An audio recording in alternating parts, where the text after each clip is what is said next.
Hello students. तो आज की क्लास में हम लोग जेई मेन 2024 4 अप्रैल का सेकंड शिफ्ट का केमिस्ट्री सेगमेंट डिस्कस करने जा रहे हैं।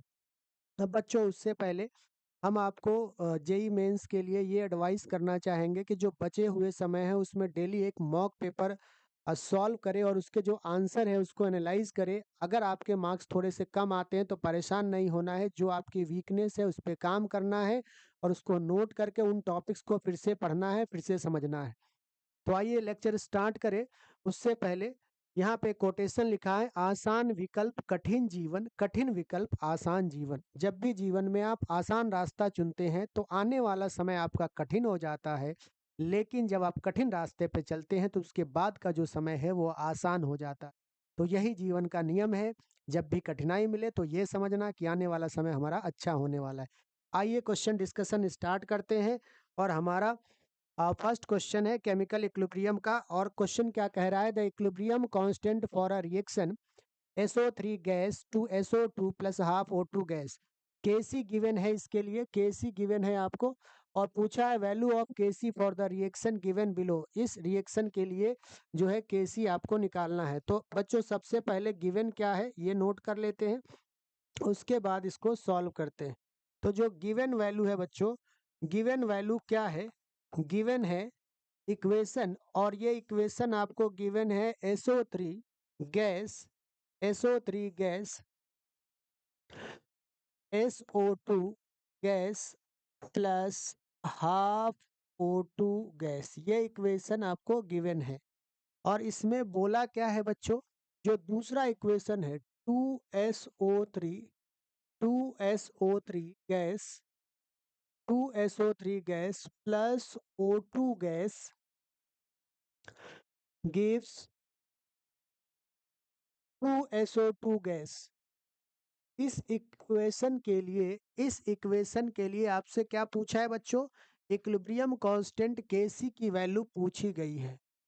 तो इस वाले इक्वेशन से ये इक्वेशन आया कैसे, इसको रिवर्स कर दिया और साथ ही साथ रिवर्स करने के बाद 2 से मल्टीप्लाई कर दिया। तो जो न्यू Kc होगा बच्चों, जो न्यू Kc होगा वो क्या होगा, रिवर्स किया मतलब 1 अपॉन में आ जाएगा ओल्ड Kc, और 2 से मल्टीप्लाई किया तो ये 2 इसके पावर में चला जाएगा। तो जो न्यू Kc है, जो न्यू Kc है बच्चों, वो क्या होगा, 1 अपॉन ओल्ड Kc हमारा क्या था 4.9 इंटू 10⁻⁻²। तो 4.9 इंटू 10⁻⁻² का होल स्क्वायर। तो अगर हम इसको लिखे बच्चों तो क्या हो जाएगा, 1 अपॉन 4.9 इंटू 4.9 इंटू 10⁻⁻⁴। फिर से इसको लिखते हैं, ऊपर ले जाएंगे तो 10⁻⁴ अपॉन 4.9 है, इसको 49 लिख लेते हैं और इसको भी 49 लिख लेते हैं। और ये यहाँ से डेसिमल आपने हटाया तो यहाँ 10 और इंटू 10 इस तरीके से आ जाएगा। एक बार और लिखते हैं बच्चों, ये हो गया, ये 104 जैसा दिख रहा है, इसको सही कर लेते हैं। ये हमारा क्या है, 10⁻⁴ है, 10⁻⁴। तो 10⁻⁴ को बच्चों क्या लिख सकते हैं हम, 10⁻⁴ को लिख सकते हैं 100 इंटू 100, और ये 10 इंटू 10 क्या हो जाएगा 100 अपॉन 49 इंटू 49। यही लिखा है, देखो यही लिखा है। अब अगर हम बात करें कि अगर इसको 49 से डिवाइड करेंगे तो कैलकुलेशन लेंदी हो जाएगा, तो हमें लेंदी नहीं करना है, हमें आसानी से सॉल्व करना है और समय को देखते हुए समय कम कंज्यूम करना है। तो 49 को हम थोड़ी देर के लिए बच्चों क्या मान लेते हैं 50, थोड़ी देर के लिए क्या मान लेते हैं 50। तो 49 को मान लेना है 50, ये जो 49 है इसको आप 50 मान लो, इसको भी आप 50 मान लो, 49 को क्या मान लो 50। अब देखो 50 से ये 2 टाइम कैंसिल होगा और ये भी 2 टाइम कैंसिल होगा, तो क्या आ गया 400, क्या आ गया 400। अब देखो ऑप्शन में 400 के नजदीक कौन सा है, क्योंकि नीचे 49 है, तो ऑब्वियस है ये 400 से ज्यादा ही कुछ वैल्यू आएगी। और एग्जैक्ट अगर तुम सॉल्व करोगे तो वैल्यू जो तुम्हारे पास आएगी वो वैल्यू आएगी बच्चों, ये वैल्यू आएगी 416.2। ये जो न्यू Kc है उसकी वैल्यू आएगी 416.2।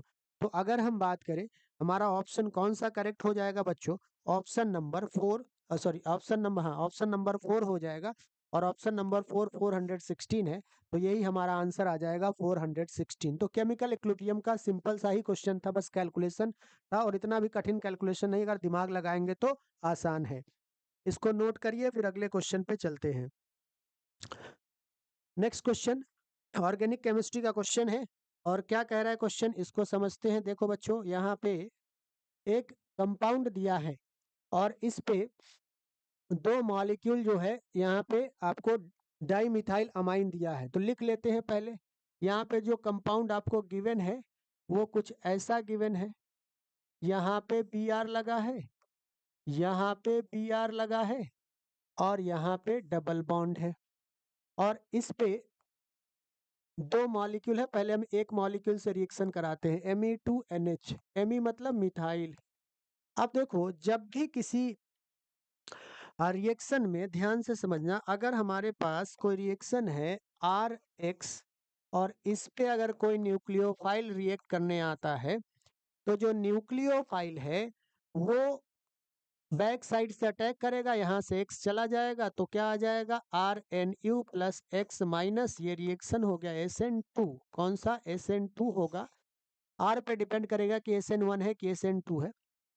बैक साइड से अटैक SN2 में होता है, कार्बोकेटाइन SN1 में बनता है, तो न्यूक्लियोफिलिक सब्स्टिट्यूशन रिएक्शन है। अब अगर हम बच्चों बात करें तो ध्यान से समझना, इस नाइट्रोजन के ऊपर है लोन पेयर, तो ये या तो इस कार्बन पे जो ब्रोमीन से लगा है, या तो इस कार्बन पे अटैक करेगा। तो कहीं भी अटैक कराओ, सिमेट्रिक ही है, तो यहाँ पे अटैक करा दिया, और जब यहाँ पे अटैक कराएंगे बच्चों, तो क्या बनेगा, ध्यान से सुनो। यहाँ पे तुम्हारा Br लगा है, यहाँ पे डबल बॉन्ड है, और यहाँ से Br माइनस चला गया, ये N है, यहाँ पे मिथाइल लगा है, यहाँ पे मिथाइल लगा है, और यहाँ पे H है। अब एक चीज समझना, यहाँ पे लोन पेयर जो है ये इसने दे दिया है, तो इसके ऊपर कौन सा चार्ज आ जाएगा बच्चों, प्लस चार्ज। ये लोन पेयर दे करके ही तो बॉन्ड बन रहा है, तो इस पे कौन सा चार्ज आ जाएगा, प्लस चार्ज। अब नाइट्रोजन क्योंकि इलेक्ट्रोनेगेटिव एलिमेंट है, तो अपने ऊपर प्लस चार्ज रखना नहीं चाहेगा, तो प्लस चार्ज को हटाएगा कैसे, ये H प्लस को बाहर निकाल देगा, और ये 2 इलेक्ट्रॉन ले लेगा। तो नेक्स्ट जो कंपाउंड बनेगा बच्चों, वो क्या बनेगा, ध्यान से देखना, वो बनेगा हमारा कुछ ऐसा, यहाँ पे डबल बॉन्ड, यहाँ पे Br है, और यहाँ पे N, और इस पे 2 मिथाइल लगा है, और फिर से आ जाएगा लोन पेयर। अब हमेशा एक कंपाउंड में दो इलेक्ट्रॉन क्लाउड बहुत पास पास नहीं रह सकते, जैसे एक म्यान में दो तलवार नहीं रह सकते, उसी तरीके से जो हमारे कंपाउंड है उसमें इलेक्ट्रॉन क्लाउड बहुत पास पास नहीं रह सकते, उनमें होता है रिपल्सन, वर्चस्व की लड़ाई। तो यहाँ पे ये जो 2 इलेक्ट्रॉन है, ये इस इलेक्ट्रॉन पे क्या करेगा, अटैक करेगा, तो अटैक करने के लिए इसे कार्बन पे जाना होगा, और ये जो लोन पेयर है हमारा, ये लोन पेयर बच्चों कहाँ आ जाएगा, ये लोन पेयर आ जाएगा इस कार्बन पे, और ये लोन पेयर जब इस कार्बन पे आएगा तो क्या बनेगा, कार्बन 4 से ज्यादा बॉन्ड नहीं बना सकता, तो ये डबल बॉन्ड को इधर भेज देगा, और क्या बनेगा, ध्यान से सुनना, एक और काम होगा, जब ये डबल बॉन्ड इधर आएगा तो ये वाला जो कार्बन है इसके बीच 5 बॉन्ड होने लगेंगे, तो ये Br माइनस को बाहर भेजेगा। तो अगले स्टेप में जो प्रोडक्ट बनेगा बच्चों, क्या बनेगा, ध्यान से सुनना, Br माइनस बाहर निकल चुका है, Br माइनस बाहर निकल चुका है। अब हमारे पास क्या बचा, ध्यान से देखो, हमारे पास क्या बचा, ध्यान से देखो, हमारे पास बचा बच्चों ये है कुछ इस तरीके से, यहाँ पे डबल बॉन्ड आ चुका है, और यहाँ पे जो N है वो अपना लोन पेयर इस कार्बन को दे चुका है, इससे 2 मिथाइल पहले से लगे हुए हैं, और क्योंकि इसने अपना लोन पेयर दिया है, तो इस पे क्या आ जाएगा, पॉजिटिव चार्ज। अब समझना क्या होगा, अब नाइट्रोजन पे फिर से वही बात हो गई कि नाइट्रोजन पे पॉजिटिव चार्ज आ गया, और ये हाईली इलेक्ट्रोनेगेटिव एलिमेंट है, तो अपने ऊपर पॉजिटिव चार्ज रखना नहीं चाहेगा। यहाँ पे रिएजेंट में डाइमिथाइल अमाइन 2 बार दिया है, तो आप क्या करोगे, जो एक बचा हुआ डाइमिथाइल अमाइन है इससे इसका अटैक कराओगे। जब ये अटैक करेगा तो कहाँ पे अटैक करेगा, ये अटैक क्यों कर रहा है, क्योंकि इस पे पॉजिटिव चार्ज है, तो ये इस इलेक्ट्रॉन को अपने तरफ खींचना चाहेगा, तो जिसकी वजह से यहाँ जो कार्बन है इस पे पॉजिटिव सेंटर डेवलप होगा, और ये यहाँ पे अटैक कर देगा। जब ये अटैक करेगा बच्चों तो क्या बनेगा, ध्यान से देखना, ये क्या बनेगा देखो, यहाँ पे डबल बॉन्ड है और यहाँ पे जब ये इलेक्ट्रॉन इधर चला गया नाइट्रोजन पे तो ये पॉजिटिव चार्ज हट जाएगा और ये Me और Me, और ये जब NH, ध्यान से देखना यहाँ पे आ गया N और Me इससे लगा है और इस पे है एक हाइड्रोजन और साथ में क्या है बच्चों, प्लस चार्ज। एक हाइड्रोजन और साथ में क्या है, प्लस चार्ज। अब फिर से वही बात, नाइट्रोजन इलेक्ट्रोनेगेटिव एलिमेंट है, अपने ऊपर पॉजिटिव चार्ज रखना नहीं चाहेगा, H प्लस को बाहर करेगा और जो H प्लस बाहर होगा यहाँ जो Br माइनस निकला था उसके साथ क्या बना लेगा, HBr बना लेगा। तो अब हमारा जो मेन प्रोडक्ट होगा बच्चों वो क्या होगा, देखो वो कुछ इस तरीके से होगा। यहाँ पे जो है हमारा मेन प्रोडक्ट कुछ इस तरीके से होगा, देखो यहाँ पे इस तरीके से ये कंपाउंड रहेगा, डबल बॉन्ड इधर आ चुका है, यहाँ पे N और इसके साथ 2 मिथाइल और यहाँ से जब H प्लस गया तो इस पे भी क्या होगा, N और इस पे 2 मिथाइल, और जो यहाँ से H प्लस और Br माइनस है वो क्या बना लेंगे बच्चों, HBr। तो HBr मैं यहाँ पे लिख दे रहा हूँ, बाई प्रोडक्ट में कोई लिखने की जरूरत नहीं है। HBr बाई प्रोडक्ट बन रहा है तो कोई लिखने की जरूरत नहीं है, मेन प्रोडक्ट हमारा ये है। तो गिवन ऑप्शन के हिसाब से जो हमारा आंसर आ रहा है वो कौन सा हो गया बच्चों, सेकंड ऑप्शन इज करेक्ट। तो सेकंड ऑप्शन क्या है, करेक्ट है। इसको कॉपी कर लीजिए, फिर इसके बाद हम लोग अगले क्वेश्चन पे चलते हैं। नेक्स्ट क्वेश्चन क्या है, क्वेश्चन नंबर 63। क्या कह रहा है question, when MnO2 and H2SO4 is added to salt A greenish yellow gas liberated as salt A is। आपसे पूछा है कि MnO2 और H2SO4 रिएक्ट कर रहा है किसी सॉल्ट A से, तो एक गैस निकल रहा है जिसका कलर है ग्रीनिश येलो गैस। तो बताओ कि कौन सा जो हमारा सॉल्ट है वो कौन सा सॉल्ट है। तो देखो बच्चों, क्लोरीन इसमें गैस प्रोड्यूस होगा क्योंकि क्लोरीन का ही कलर ग्रीनिश येलो होता है। तो क्लोरीन गैस अगर प्रोड्यूस हो रहा है तो इसका मतलब ये है बच्चों कि इसमें जो सॉल्ट हमने लिया होगा वो अमोनियम क्लोराइड होगा। ये बेसिक एनसीईआरटी में प्रैक्टिकल केमिस्ट्री में लिखा है। तो आपको क्या करना है बच्चों, यहाँ पे बस रिएक्शन क्या करा देना है, अमोनियम क्लोराइड का रिएक्शन होता है MnO2 के साथ और सल्फ्यूरिक एसिड के साथ। तो क्या बन जाएगा, MnSO4 plus NH4 whole twice SO4 plus H2O plus Cl2। ये जो गैस है Cl2 इसी का कलर होता है ग्रीनिश। तो ये जो है आपका गैस आ गया और इसको नोट करिए, बहुत सिंपल क्वेश्चन था, इसको कॉपी करिए फिर अगले क्वेश्चन पे चलेंगे। तो ऑप्शन कौन सा करेक्ट हो गया बच्चों, फोर्थ ऑप्शन। सॉल्ट कौन सा होगा, अमोनियम क्लोराइड। इसको कॉपी करिए फिर अगले क्वेश्चन पे चलते हैं।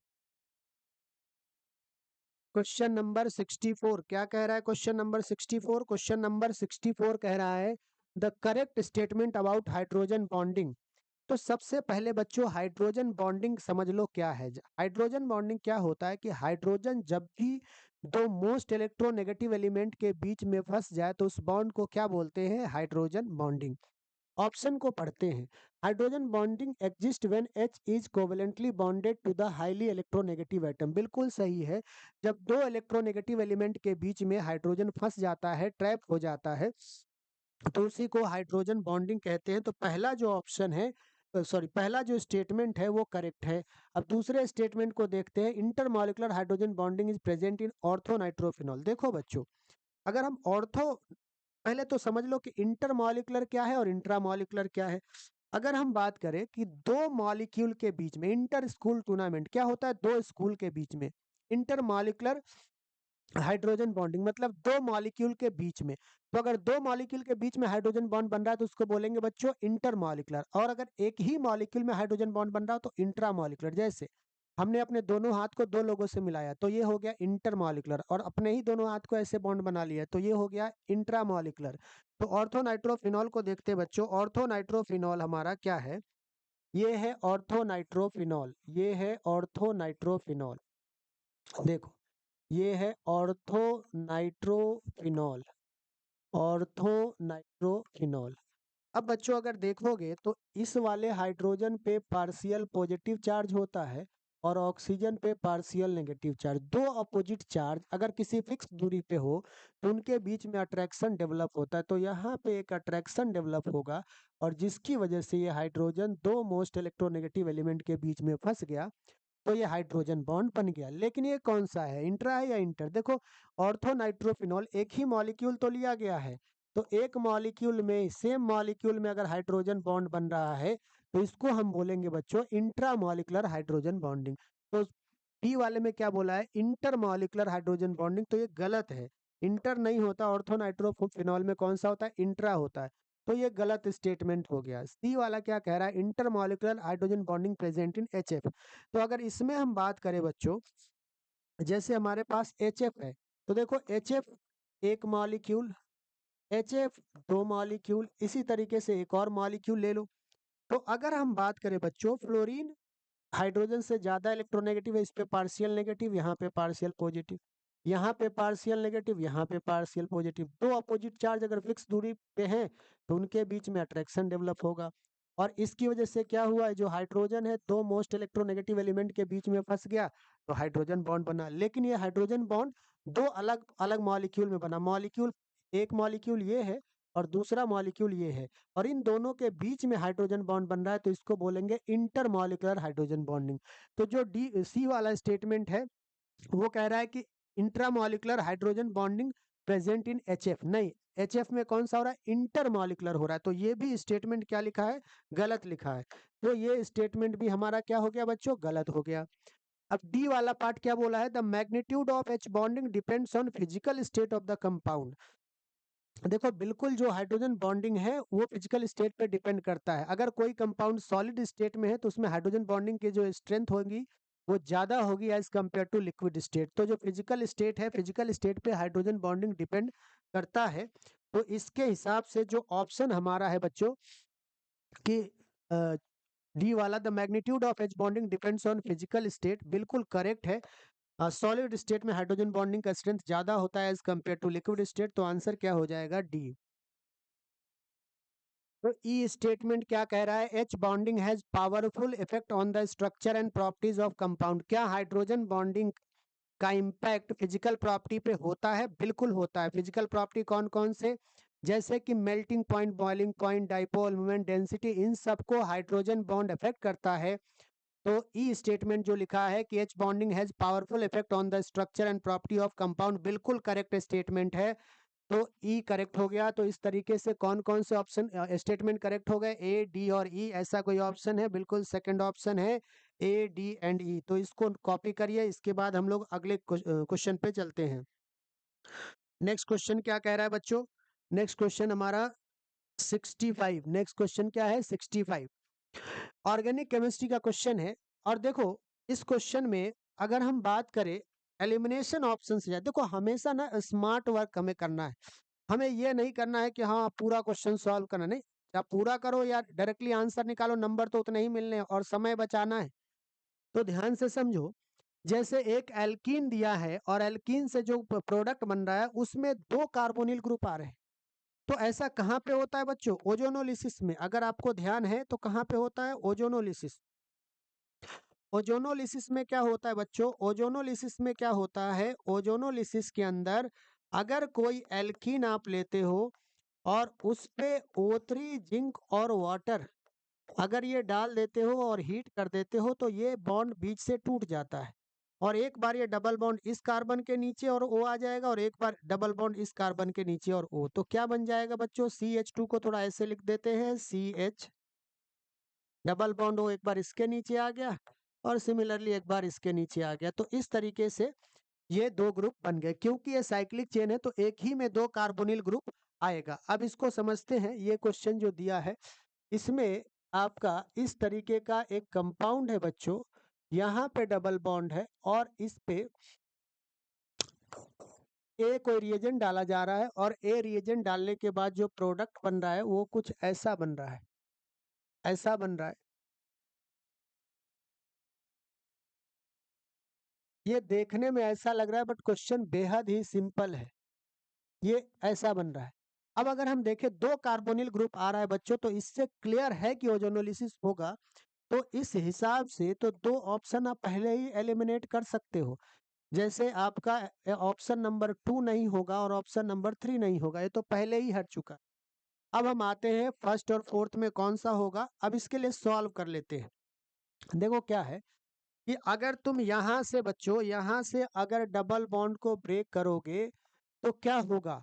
देखो एक बार इस कार्बन पे, यहाँ जो कार्बन है यहाँ पे C डबल बॉन्ड हो आएगा, बिल्कुल आ रहा है। देखो ये CH3 इधर चला गया, और एक बार ये C डबल बॉन्ड हो इस वाले कार्बन पे आएगा, तो देखो यहाँ से 1 2 3 4 5वें कार्बन पे, तो यहाँ से चेक करो 1 2 3 4 5वें कार्बन पे C डबल बॉन्ड हो आ रहा है।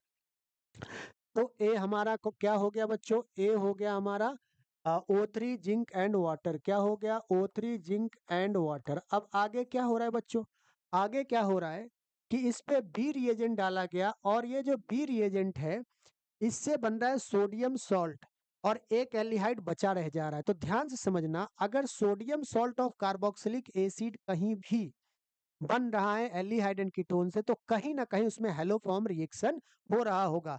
हेलोफॉर्म रिएक्शन होने के लिए, अगर हम बात करें बच्चों, हेलोफॉर्म रिएक्शन होने के लिए किस ग्रुप का होना जरूरी है एल्डिहाइड कीटोन के अंदर। हेलोफॉर्म रिएक्शन अगर होना है तो उस एल्डिहाइड कीटोन में CH3CO ग्रुप का होना जरूरी है, ये यूनिट होना जरूरी है। और सिंपल ये होता है कि अगर मैं यहाँ पे एक एल्डिहाइड ले लूँ और इस पे मैं अगर I2 और NaOH डाल दूँ, यही हेलोफॉर्म रिएक्शन होता है। तो इसमें ये यूनिट है, यहाँ से पहले कार्बन का बना दो आयोडोफॉर्म, और बचा एक कार्बन, तो एक कार्बन का मैक्सिमम ऑक्सीडेशन स्टेट HCOOH बनेगा। क्योंकि ये बेस के अंदर है, NaOH के अंदर है, तो यहाँ सॉल्ट बन जाएगा, और साथ में वाटर प्लस NaI, ये तो बाई प्रोडक्ट में बनेगा ही बनेगा, ये हमारा बाई प्रोडक्ट है। तो अगर देखो इसमें यहाँ पे अगर इसका 2 कार्बोनिल ग्रुप है, क्या यहाँ पे हमारा आयोडोफॉर्म हो सकता है? नहीं हो सकता, क्योंकि ये वाला यूनिट जो है, अगर आप ध्यान से देखो बच्चों, तो ये वाला यूनिट, ये वाला जो यूनिट है, ये वाला यूनिट यहाँ पे नहीं है, लेकिन यहाँ पे है। देखो CH3CO है, तो क्या यहाँ से ये टूट सकता है? बिल्कुल टूटेगा, और इस पार्ट का क्या बन जाएगा, CHI3। और फिर ऑक्सीडेशन होने के बाद, ऑक्सीडेशन होने के बाद इतने पार्ट का ऑक्सीडेशन करा दो बच्चों, तो इतने पार्ट का जब ऑक्सीडेशन कराओगे तो क्या आएगा, देखो इतने पार्ट का जब ऑक्सीडेशन कराओगे तो क्या आएगा, ये कुछ इस तरीके से आएगा बच्चों। ये जो है H, यहाँ डबल बॉन्ड हो, और यहाँ पे डबल बॉन्ड हो, और यहाँ जहाँ से CH3 हटा है वहाँ पे O- और Na+, ये वही तो है, ये यही तो है जो हमें लाना था। तो बी रिएजेंट क्या हो जाएगा, I2 और NaOH। तो कौन सा ऑप्शन हो गया, first option is correct. First option क्या है बच्चों, करेक्ट है हमारा, जिसमें O3 जिंक वाटर A है और NaOH और I2 B है। पहले स्टेप में ओजोनोलिसिस हो रहा है और दूसरे स्टेप में आयोडोफॉर्म रिएक्शन हो रहा है, तो इसको नोट कर लीजिए। हेलोफॉर्म रिएक्शन हो रहा है, तो इसको नोट कर लीजिए, और फिर इसके बाद अगले क्वेश्चन पे चलते हैं। नेक्स्ट क्वेश्चन 66, बहुत ही आसान क्वेश्चन है। अगर आपने टेक्स्ट बुक पढ़ा है तो किसी भी टेक्स्ट बुक में पहले पेज पे फिनॉल चैप्टर में यही लिखा होता है, बेंजीन 1,2 डाइऑल, बेंजीन 1,2 डाइऑल। देखो क्या है, यहाँ पे OH लगा दो और यहाँ पे OH लगा दो, ये हो गया तुम्हारा बेंजीन 1,2 डाइऑल, 1,2 डाइऑल। इसको बोलते हैं, कॉमन नेम है कैटीचोल, कैटीचोल। तो ऐसे तो आंसर तुम्हारा थर्ड हो गया। रेसोर्सिनॉल क्या होता है, अगर तुम इसी में OH यहाँ पे लगा दिए और OH यहाँ पे एक लगा दिए, 1,3, तो ये 1 है, ये 2 है, ये 3 है, और ये 4, ये 5 6, तो 1,3 अगर बेंजीन डाइऑल है तो ये इसको बोलेंगे रेसोर्सिनॉल। और अगर क्यूनॉल, क्यूनॉल की बात करें तो क्यूनॉल क्या होगा, देखो यहाँ पे OH और यहाँ पे OH, 1,4 पे OH लगा है बेंजीन के अंदर, तो क्या होगा, क्यूनॉल, क्यूनॉल। और फिर उसके बाद ऑर्थोक्रिसॉल एक ऑप्शन दिया है, तो ऑर्थोक्रिसॉल क्या होता है, फिनॉल में ऑर्थो पोजीशन पे CH3 लगा दो, तो ये ऑर्थोक्रिसॉल हो गया। तो हमारा कौन सा ऑप्शन सही है बेटा? Option number 3, catechol is the correct answer. तो थर्ड ऑप्शन करेक्ट है, इसको कॉपी करिए। फिर इसके बाद अगले क्वेश्चन पे चलते हैं। नेक्स्ट क्वेश्चन क्या कह रहा है बच्चों? नेक्स्ट क्वेश्चन ऑर्गेनिक केमिस्ट्री का हाइड्रोकार्बन टॉपिक का क्वेश्चन है। और इसमें क्या कहा गया है, ध्यान से सुनो। इसमें एक कंपाउंड है ब्रोमोप्रोपेन CH3CH2CH2Br। ये ब्रोमोप्रोपेन कंपाउंड दिया गया है आपको। और ब्रोमोप्रोपेन कंपाउंड पे क्या रिएजेंट डाला जा रहा है? NaOH और अल्कोहल। ध्यान से सुनना, क्या है बच्चों? NaOH है और साथ में क्या है? अल्कोहल है C2H5OH। अच्छा, ये तो आपने पढ़ा होगा बच्चों कि अल्कोहलिक KOH क्या काम करता है?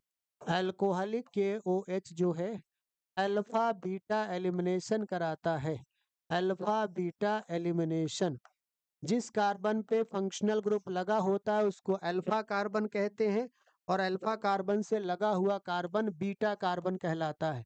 यहाँ से Br निकलेगा और यहाँ से H निकलेगा, और इनके बीच में क्या बनेगा बोलो? Double bond. तो ये बन जाएगा CH3CH डबल बॉन्ड। क्या बन जाएगा? ये बन गया तुम्हारा प्रोपीन। क्या बन गया बच्चों? प्रोपीन। क्या बन गया? प्रोपीन। अब अगर हम बात करें बच्चों कि इस पे H2 और H+ डाला जा रहा है, तो ध्यान से समझना। अगर CH3CH डबल बॉन्ड CH2 है और इस पे तुमने H3O+ मतलब H2O और H+, इसको H3O+ भी बोलते हैं, अगर ये डालोगे तो ये रिएजेंट क्या काम करता है बच्चों? ये रिएजेंट वाटर का मार्कोनिकॉफ एडिशन कराता है। MR addition of water. तो वाटर का मार्कोनिकॉफ एडिशन का क्या मतलब है बच्चों? कि मीन्स वाटर में जो नेगेटिव पार्ट है, मार्कोनिकॉफ रूल ये कहता है कि जब कोई भी रिएजेंट अनसिमेट्रिकल एल्कीन से रिएक्ट करता है, अनसिमेट्रिकल एल्कीन मतलब डबली बॉन्डेड कार्बन के दोनों साइड पे डिफरेंट ग्रुप लगे हों। जैसे यहाँ पे देखो, डबली बॉन्डेड कार्बन के एक साइड पे CH3 और दूसरे साइड पे कुछ भी नहीं है, तो ये हो गया अनसिमेट्रिक। और दोनों साइड पे सेम चीज रहता तो वो क्या हो गया? सिमेट्रिक। तो अनसिमेट्रिक एल्कीन है और इसका रिएक्शन अगर H2O से कराएंगे तो नेगेटिव पार्ट, मार्कोनिकॉफ रूल कहता है नेगेटिव पार्ट उस डबली बॉन्डेड कार्बन पे जाएगा जहां पे कम हाइड्रोजन हो। नेगेटिव पार्ट क्या है वाटर में? OH-। तो OH- इस वाले कार्बन पे आएगा और H यहाँ आएगा और बीच से एक बॉन्ड हट जाएगा। तो क्या बन गया बच्चों? CH3OH और CH3। तो ये क्या बन गया तुम्हारा? 2-प्रोपेनॉल। क्या बन गया? ये बन गया 2-प्रोपेनॉल। अब यही चीज अगर सेकंड वाले केस में हमारा रिएजेंट है डाइबोरेन, तो अगर हम बात करें बच्चों CH3CH डबल बॉन्ड CH2, अब अगर इस पे B2H6 डाइबोरेन डाल दिया और H2O2 एंड OH-, तो ये क्या कराता है बच्चों? ये कराता है एंटी मार्कोनिकॉफ। ये क्या कराता है बच्चों? Anti MR addition of water. Anti MR addition of water. MR addition क्या है कि नेगेटिव पार्ट उस डबली बॉन्डेड कार्बन पे जाएगा जहां पे कम हाइड्रोजन है। एंटी MR क्या होगा? नेगेटिव पार्ट उस डबली बॉन्डेड कार्बन पे जाएगा जहां पे ज्यादा हाइड्रोजन है। तो अगर हम देखें बच्चों, ज्यादा हाइड्रोजन वाले पे क्या जाएगा? OH। तो कम हाइड्रोजन वाले पे क्या जाएगा? H। यहाँ पे OH आ जाएगा, यहाँ पे H आ जाएगा, तो क्या बन गया? CH3CH2CH2OH। ये बन गया। इसका नाम क्या है बच्चों? 1-प्रोपेनॉल, या सिंपली क्या लिख सकते हो? प्रोपेनॉल। क्या होगा? 1-प्रोपेनॉल और या प्रोपेनॉल। तो कौन सा ऑप्शन करेक्ट हो गया बच्चों? देखो, हमारा ए क्या है? 2-प्रोपेनॉल है, और बी क्या? सॉरी, बी नहीं, ए तो हमारा क्या आ रहा है? यहाँ पे लिख लेते एक बार। ए हमारा आ रहा है प्रोपीन। ए है प्रोपीन। बी है हमारा 2-प्रोपेनॉल और सी है प्रोपेनॉल।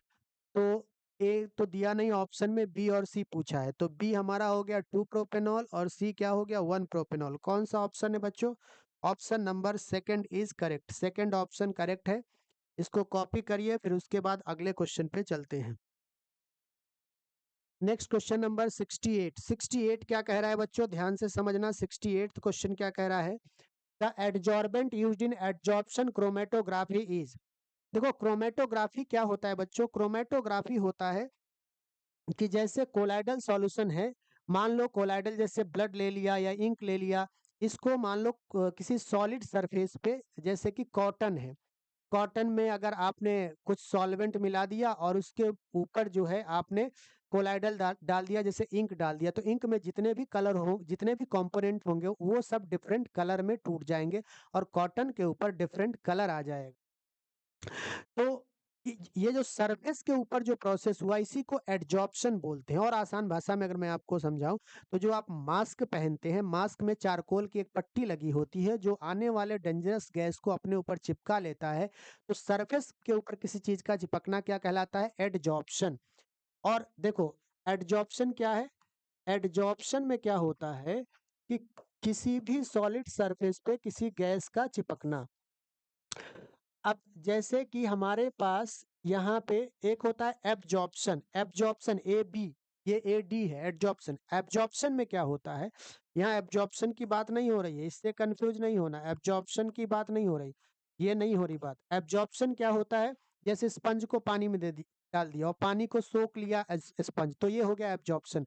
लेकिन सरफेस के ऊपर कोई गैस किसी सॉलिड के सरफेस पे चिपक रहा है तो ये एब्जॉर्प्शन हो गया। और जैसे ये सॉलिड सरफेस है और इसके ऊपर अगर कोई गैस आके चिपक जा रहा है तो इस प्रोसेस को हम क्या बोलेंगे बच्चों? एडजॉर्प्शन। इस प्रोसेस को क्या बोलेंगे? एडजॉर्प्शन। अब अगर हम बात करें बच्चों तो जिस सरफेस पे कोई गैस आके चिपकता है उसको हम क्या बोलते हैं? एडजॉर्बेंट। क्या बोलते हैं बच्चों? एडजॉर्बेंट। इसको बोलते हैं एडजॉर्बेंट। और जो गैस आ रहा है, ये गैस जो आ रहा है इसको हम बोलते हैं एडजॉर्बेट। एडजॉर्बेट। अगर हम बात करें बेटा एडजॉर्बेट क्या है और एडजॉर्बेंट क्या है, देखो जब जो सॉलिड सरफेस है वो एडजॉर्बेंट है और जो गैस चिपकने आ रहा है वो एडजॉर्बेट है। तो यहाँ पे बोला है कि जो चार ऑप्शन दिए हैं इसमें कौन सा जो कंपाउंड है वो एडजॉर्बेंट है। तो सबसे पहला ऑप्शन क्या है बच्चों? Silica gel. सिलिका जेल क्या होता है? आप पानी की बोतल खरीदी होगी मिल्टन की या किसी भी कंपनी की मान लो, या कोई कंटेनर खरीदा होगा तो उसमें एक छोटी सी पुड़िया रखी होती है, या वाटर कूलर खरीदो तो उसमें रखी होती है। क्यों? क्योंकि उस कंटेनर में सिलिका जेल जो होता है वो मॉइस्चर को एडजॉर्ब करता है, मॉइस्चर को अपने सरफेस पे चिपका लेता है, तो अंदर का एटमॉस्फेयर ड्राई रहता है। तो सिलिका जेल जो है हमारा, सिलिका जेल क्या है बच्चों? सिलिका जेल जो है ये हमारा गुड एडजॉर्बर है और ये एडजॉर्बेंट के तरीके से बिहेव करता है। तो पहला ऑप्शन जो है हमारा सिलिका जेल एडजॉर्बेंट हो सकता है। एल्यूमिना, एल्यूमिना क्या होता है बच्चों? Al2O3, इसको बोलते हैं एल्यूमिना। तो एल्यूमिना भी बेसिक मीडियम के अंदर एडजॉर्बेंट की तरीके से बिहेव करता है और गैस को अपने सरफेस पे चिपका लेता है। तो ये भी हमारा जो है एडजॉर्बेंट हो सकता है। अगर क्विक लाइम की बात करें तो क्विक लाइम होता है कैल्शियम ऑक्साइड।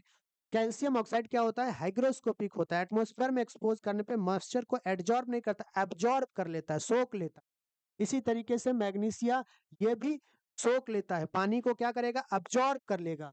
तो ये दोनों सी ऑप्शन और डी ऑप्शन तो एडजॉर्बेंट नहीं होंगे। तो एडजॉर्बेंट कौन से होंगे बच्चों? A and B only. कौन सा ऑप्शन करेक्ट है?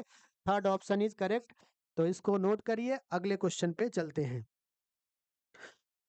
Next question number 69। 69 क्या कह रहा है बच्चों? एक कंपाउंड दिया है और इस कंपाउंड में बोला है कि अल्कोहलिक KOH। अभी हमने आपको बताया था बच्चों कि अल्कोहलिक KOH क्या काम करता है। अल्कोहलिक KOH हो या अल्कोहलिक NaOH हो, ये जब भी किसी हेलो एल्केन से रिएक्ट करेंगे तो एक ही काम कराएंगे, alpha beta elimination. Alpha beta elimination. और बच्चों आपने एक रूल पढ़ा होगा, सेटजेफ रूल। क्या पढ़ा है? सेटजेफ रूल। ये भी रूल इस क्वेश्चन में यूज होगा। सेटजेफ रूल क्या कहता है कि किसी भी एलिमिनेशन रिएक्शन में अगर एक से ज्यादा एल्कीन बन रहा है तो वो उसमें जो मेजर प्रोडक्ट होगा वो मोस्ट स्टेबल एल्कीन को माना जाएगा। तो जो मोस्ट स्टेबल एल्कीन होता है वो मेजर प्रोडक्ट होता है। मोस्ट स्टेबल एल्कीन क्या होगा? वो मेन प्रोडक्ट होगा या मेजर प्रोडक्ट होगा। अब अगर हम बात करें बच्चों तो यहाँ पे अब कंपाउंड लिखते हैं और इस क्वेश्चन को डिस्कस करते हैं। देखो कंपाउंड क्या लिखा है बच्चों? ये जो कंपाउंड आपको दिया है वो कंपाउंड कुछ इस तरीके से है और यहाँ पे जो है ऐसा इस तरीके से लिखा है और Br हमारा यहाँ पे है और इस पे क्या डाला जा रहा है बच्चों? Alcoholic KOH। तो alcoholic KOH alpha beta elimination कराएगा।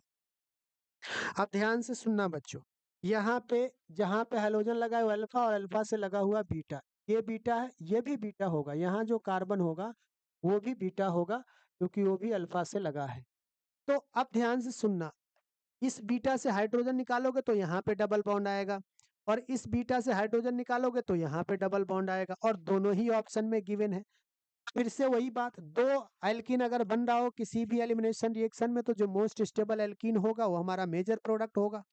तो अगर हम बात करें बच्चों कि हम दोनों बीटा से हाइड्रोजन निकाल करके चेक कर लेते हैं कि कौन सा मेजर प्रोडक्ट बन रहा है, ये इसको बीटा 1 मान लेते हैं और इसको बीटा 2 मान लेते हैं। तो मान लो अगर हम ये कह रहे हैं कि बीटा 1 से हाइड्रोजन निकल रहा है, यहाँ पे हम पहले बीटा 1 से हाइड्रोजन निकाल करके और प्रोडक्ट बना करके देखते हैं कि हमारा प्रोडक्ट क्या बन रहा है। देखो बीटा 1 से अगर हम हाइड्रोजन निकालेंगे बच्चों तो हमारा जो प्रोडक्ट बनेगा वो कुछ ऐसा बनेगा, यहाँ पे इस तरीके से, यहाँ पे हमारा डबल बॉन्ड बन गया और ये इस तरीके का प्रोडक्ट आएगा। अगर हम बीटा 2 से हाइड्रोजन निकाले बच्चों तो क्या बनेगा, अगर हम बीटा 2 से हाइड्रोजन निकाले तो हमारा प्रोडक्ट कैसा आएगा बच्चों, हमारा प्रोडक्ट कुछ इस तरीके से आएगा। देखो यहाँ पे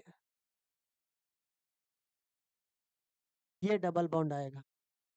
तो अब इन दोनों में मोस्ट स्टेबल कौन सा है, देखो जो कन्वेंशनल मेथड है एल्कीन के स्टेबिलिटी निकालने का वो ये है कि डबल बॉन्ड को बॉक्स में करो और फिर डबल बॉन्ड से लगे हुए जो कार्बन है वहां पे अल्फा हाइड्रोजन काउंट कर लो। जैसे ये डबल बॉन्ड है, यहाँ पे ये डबल बॉन्ड है, तो हाइपर कॉन्जुगेशन उसको बोलते हैं। मतलब यहाँ पे अल्फा हाइड्रोजन देखोगे 2 यहाँ पे है और यहाँ 3 और 3 8 टोटल अल्फा अल्फा हाइड्रोजन हो जाएंगे, जबकि इसमें अल्फा हाइड्रोजन केवल यहाँ पे एक है।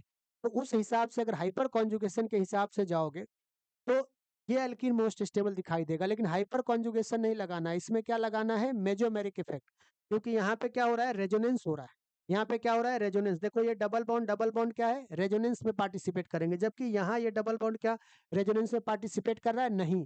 तो ये रेजोनेंस की वजह से, रेजोनेंस होने की वजह से ये वाला जो एल्कीन है ये हमारा मेजर प्रोडक्ट या मोस्ट स्टेबल एल्कीन माना जाएगा और ये हमारा मेन प्रोडक्ट होगा। तो हमारा आंसर क्या आ गया बच्चों, इस क्वेश्चन का हमारा आंसर आ गया कौन सा, सेकंड ऑप्शन इज करेक्ट। ये हमारा क्यों स्टेबल हुआ, क्योंकि इसमें रेजोनेंस हो रहा है और इसमें रेजोनेंस नहीं हो रहा है, तो ये मेजर प्रोडक्ट होगा, ये माइनर प्रोडक्ट होगा। तो इसको कॉपी करिए, फिर इसके बाद हम लोग अगले क्वेश्चन पे चलते हैं।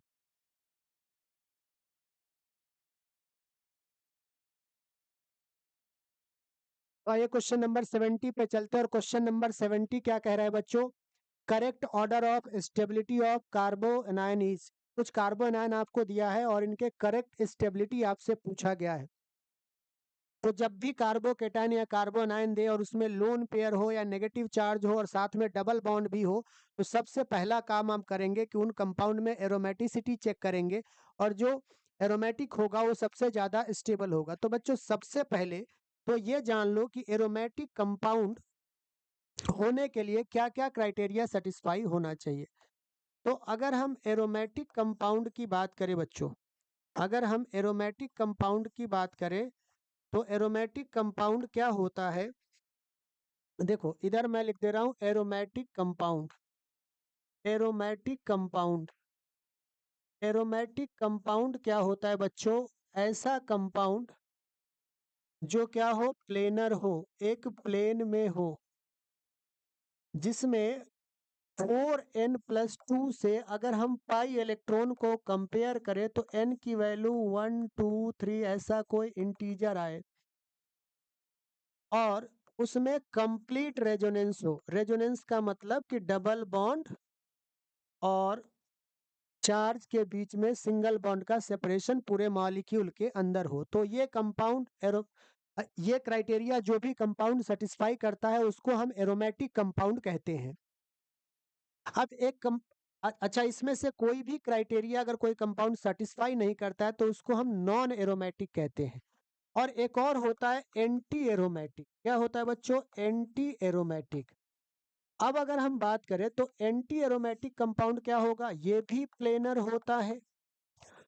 दूसरा क्या होगा, इसके इलेक्ट्रॉन को जब आप 4n से कंपेयर करेंगे पाई इलेक्ट्रॉन को, तो n की वैल्यू क्या आएगी बच्चों, इंटीजर, जैसे 1 2 3 ऐसे। और इसमें भी कंप्लीट रेजोनेंस होता है। तो अगर हम बात करें एरोमेटिक और एंटी एरोमेटिक में, तो केवल एक पॉइंट का अंतर है बच्चों, और वो पॉइंट क्या है कि इसमें पाई इलेक्ट्रॉन को 4n+2 से कंपेयर करते हैं और इसमें पाई इलेक्ट्रॉन को 4n से कंपेयर करते हैं, बस ये अंतर है, ये डिफरेंस है। बाकी क्राइटेरिया सेम है। और इनमें से एरोमेटिसिटी का कोई भी क्राइटेरिया अगर कोई कंपाउंड फॉलो नहीं करता है तो उसको नॉन एरोमेटिक बोलेंगे। अब अगर बात करें बच्चों, अब आते हैं अपने क्वेश्चन पे। क्वेश्चन क्या कह रहा है बच्चों, ध्यान से सुनना। देखो क्वेश्चन कह रहा है 4 कंपाउंड दिए हैं, तो 4 में देखो एरोमेटिसिटी होने के चांसेस या तो इसमें है या इसमें है। क्यों? क्योंकि जहां पाई बॉन्ड होगा और साथ में कोई चार्ज होगा, लोन पेयर या नेगेटिव चार्ज, तभी एरोमेटिसिटी एग्जिस्ट करेगा। तो हम चेक कर लेते हैं पहला कंपाउंड एरोमेटिक है कि नहीं है। अगर हम बात करें प्लेनर है, तो ये सारे स्ट्रक्चर प्लेनर है। क्या इसमें रेजोनेंस हो रहा है? बिल्कुल रेजोनेंस हो रहा है। डबल बॉन्ड और चार्ज के बीच में सिंगल बॉन्ड, इधर भी डबल बॉन्ड और चार्ज के बीच में सिंगल बॉन्ड, तो कंप्लीट रेजोनेंस हो रहा है। तो दो क्राइटेरिया तो सेटिस्फाई हो गया। अब अगर हम कंपेयर करें बच्चों, तो पहले कंपाउंड में 4n+2 से कंपेयर करोगे तो n की वैल्यू फ्रैक्शनल आ जाएगी। आप करके देख लेना। इसमें पाई इलेक्ट्रॉन कितने हैं, देखो इसमें पाई इलेक्ट्रॉन कितने हैं। अगर हम इस कंपाउंड की बात करें तो 4n+2 से कंपेयर करो तो पाई इलेक्ट्रॉन 2 और 2 4 है। तो यहाँ पे 4n के कितना आ जाएगा, 4 - 2, तो 4n2 आ गया। तो n हमारा हो गया 2/4 मीन्स 0.5। तो फ्रैक्शनल आ गया, तो हकल रूल को फॉलो नहीं कर रहा है। लेकिन वहीं पे अगर इसको 4n से कंपेयर करो बच्चों, तो 4n से पाई इलेक्ट्रॉन कितना है, 4 है। 4 है, पाई इलेक्ट्रॉन कितना है बोलो, 4 है। तो पाई इलेक्ट्रॉन 4 है, तो अगर इससे कंपेयर करोगे बच्चों तो क्या होगा कि n की वैल्यू क्या आ जाएगी, इंटीजर। इसका मतलब क्या है, ये प्लेनर है, इसमें कंप्लीट रेजोनेंस हो रहा है और 4n पाई रूल को सेटिस्फाई कर रहा है। इसका मतलब ये कंपाउंड तुम्हारा क्या हो गया बच्चों, ये कंपाउंड जो है ये हो गया एंटी एरोमेटिक। क्या हो गया, एंटी एरोमेटिक। अच्छा, इसमें देखे बच्चों तो क्या ये कंपाउंड हमारा क्या है, ध्यान से देखो। यहाँ देखो प्लेनर है, डबल बॉन्ड और चार्ज के बीच में सिंगल बॉन्ड, रेजोनेंस होगा। इधर भी डबल बॉन्ड और चार्ज के बीच में सिंगल बॉन्ड, रेजोनेंस होगा। दो डबल बॉन्ड के बीच में सिंगल बॉन्ड, रेजोनेंस होगा। तो कंप्लीट रेजोनेंस हो रहा है। अच्छा, अगर 4n+2 से अगर हम कंपेयर करें बच्चों, 4n+2 से कंपेयर करें तो ध्यान से सुनना। अगर हम 4n+2 से कंपेयर करें तो देखो 4n+2, यहाँ पे 4n+2 और पाई इलेक्ट्रॉन कितना है, 2 4 और 2 6। तो 4n क्या आ जाएगा बच्चों, 6 - 2, ये आ जाएगा 4n हमारा आ जाएगा 4। तो n क्या आ जाएगा, 4/4 1। तो हकल रूल को फॉलो कर रहा है। मतलब कि ये कंपाउंड हमारा क्या हो गया बच्चों, ये वाला कंपाउंड क्या हो गया, ये हो गया एरोमेटिक। ये हो गया एरोमेटिक। अब ध्यान से सुनना बच्चों, जो इम्पोर्टेंट बात मैं आपको बताने जा रहा हूँ उसको समझना आप। देखो इम्पोर्टेंट पॉइंट क्या है, इसको समझिएगा। इम्पॉर्टेंट पॉइंट ये है कि अगर स्टेबिलिटी का ऑर्डर आप देखेंगे बच्चों, तो स्टेबिलिटी का ऑर्डर क्या होता है। अगर स्टेबिलिटी का ऑर्डर देखें तो सबसे ज्यादा स्टेबल कौन होता है, सबसे ज्यादा स्टेबल एरोमेटिक, फिर नॉन एरोमेटिक और फिर एंटी एरोमेटिक। थोड़ा सा स्पेस कम है, मैं इधर लिख दे रहा हूँ। इसको अगर आपने नोट कर लिया है तो मैं इधर रफ करके इधर मैं लिखता हूँ, ये नोट कर लीजिए। और मैं इस साइड पे लिख रहा हूँ। देखिए यहाँ पे अगर हम बात करें बच्चों, तो यहाँ पे क्या होगा, अगर हम स्टेबिलिटी ऑर्डर की बात करें तो स्टेबिलिटी ऑर्डर क्या होगा, स्टेबिलिटी ऑर्डर होगा बच्चों, सबसे ज्यादा स्टेबल कौन होता है, सबसे ज्यादा स्टेबल होता है एरोमेटिक कंपाउंड। और एरोमेटिक कंपाउंड के बाद होता है नॉन एरोमेटिक। और सबसे कम कौन स्टेबल होता है बच्चों, सबसे कम होता है एंटी एरोमेटिक। सबसे कम स्टेबल होता है एंटी एरोमेटिक। तो अगर हम इस बात को समझे बच्चों, तो यहाँ पे हमारा एरोमेटिक सबसे ज्यादा स्टेबल और एंटी एरोमेटिक सबसे कम स्टेबल। तो सबसे ज्यादा स्टेबल कौन हो गया, डी, और सबसे कम ए। ऐसा ऑप्शन कौन सा है, केवल एक ऑप्शन है फोर्थ। तो आंसर तो इन दोनों को बिना चेक किए भी आप टिक कर सकते हो, फोर्थ ऑप्शन। लेकिन इन दोनों को भी चेक कर लेते हैं। अगर हम देखें बी और सी में बच्चों, तो बी और सी में अगर ध्यान से तुम देखो तो जितने भी कार्बन है इनका हाइब्रिडाइजेशन चेक करोगे, 4 बॉन्ड सिंगल बॉन्ड से, तो इनका हाइब्रिडाइजेशन आएगा sp3। इसमें भी जितने भी कार्बन है उनका हाइब्रिडाइजेशन sp3, और sp3 पे जो बॉन्ड एंगल है वो 109.5 डिग्री होता है, जबकि यहाँ पे बॉन्ड एंगल कितना है बच्चों 90 डिग्री, और यहाँ पे बॉन्ड एंगल कितना है 108 डिग्री। तो एंगल का डिफरेंस कम यहाँ पे है। ध्यान से समझना, इसको बेयर स्ट्रेंथ थ्योरी एक टॉपिक है, वहां पे पढ़ाते हैं कि कंपाउंड को 109.5 डिग्री पे रहना चाहिए, 109.5 डिग्री पे, लेकिन उसको जो है ना जबरदस्ती रखा गया है कितने पे 90 डिग्री पे, और ये 108 पे। तो किसमें स्ट्रेन मतलब खिंचाव किसमें ज्यादा होगा, इसमें ज्यादा होगा। अगर आपको मान लो आप 6 फीट के हो और आपको सोने के अच्छे से पैर फैला के सोने की आदत है, जबरदस्ती कोई थोड़े से जगह में सुला दे तो आप खिंचाव महसूस करोगे, परेशान होगे, अनकंफर्टेबल होगे। तो बिल्कुल ये 90 होना चाहिए, 109 डिग्री पे, 90 डिग्री पे है, तो इसमें क्या होगा स्ट्रेन ज्यादा होगा, इसमें कम स्ट्रेन होगा, जहां कम स्ट्रेन वहां ज्यादा स्टेबिलिटी। तो बी और सी में कौन ज्यादा स्टेबल है, तो स्टेबल सी ज्यादा है। तो इस हिसाब से अपना कौन सा ऑप्शन करेक्ट आ गया बच्चों, ऑप्शन नंबर 4 इज करेक्ट। तो फोर्थ आंसर करेक्ट हो गया, इसको कॉपी करिए, फिर अगले क्वेश्चन पे चलते हैं। क्वेश्चन नंबर 71, क्वेश्चन नंबर 71 क्या कह रहा है बच्चों, ध्यान से सुनना। ग्रुप 13 के कुछ एलिमेंट दिए हैं 4 ऑप्शन में, और बोला है कि इनको फर्स्ट आयनाइजेशन इंथैल्पी के ऑर्डर में अरेंज करो। देखो ग्रुप 13 के जो एलिमेंट होते हैं वो हाईली एक्सेप्शनल होते हैं, तो इनको तो आप याद करो ही करो। ग्रुप 13 में कौन कौन से एलिमेंट है बच्चों, ध्यान से सुनना। ग्रुप 13 में कौन कौन से एलिमेंट है, ग्रुप 13 में है बोरॉन, एल्यूमिनियम, गैलियम, इंडियम और थैलियम।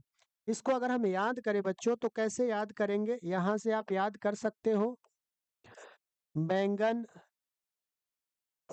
आलू, गाजर, इन, थैला। तो इस तरीके से याद कर सकते हो, और ये सीक्वेंस आप याद कर लीजिए, ये पहले नंबर पे है, ये दूसरे पे है, ये तीसरे पे है, और चौथे पे है, ये पांचवें पे है। और अगर हम ऑर्डर लिखे, order of first ionization enthalpy, first ionization enthalpy in group 13, first ionization enthalpy in group 13, तो ये क्या होता है बच्चों, ये होता है 15,324, 15,324। मतलब क्या है बच्चों, पहले नंबर पे कौन है बताओ, पहले नंबर पे कौन है, नंबर 1 पे कौन है, नंबर 1 पे बोरॉन है, तो बोरॉन हो जाएगा। फिर पांचवें नंबर पे थैलियम, फिर तीसरे नंबर पे कौन है, गैलियम, फिर दूसरे नंबर पे कौन सा है, एल्यूमिनियम, और फिर चौथे नंबर पे कौन सा है हमारा, इंडियम। तो ये ऑर्डर होगा। अब आप देख लो कि इसमें कौन सा ऑप्शन सही है। अगर हम पहले ऑप्शन की बात करें बच्चों, अगर हम फर्स्ट ऑप्शन की बात करें, तो फर्स्ट ऑप्शन में क्या है बच्चों, ध्यान से देखो, फर्स्ट ऑप्शन में एल्यूमिनियम का सबसे ज्यादा दिखा, एल्यूमिनियम का गैलियम से ज्यादा दिखाया है, ये गलत हो गया।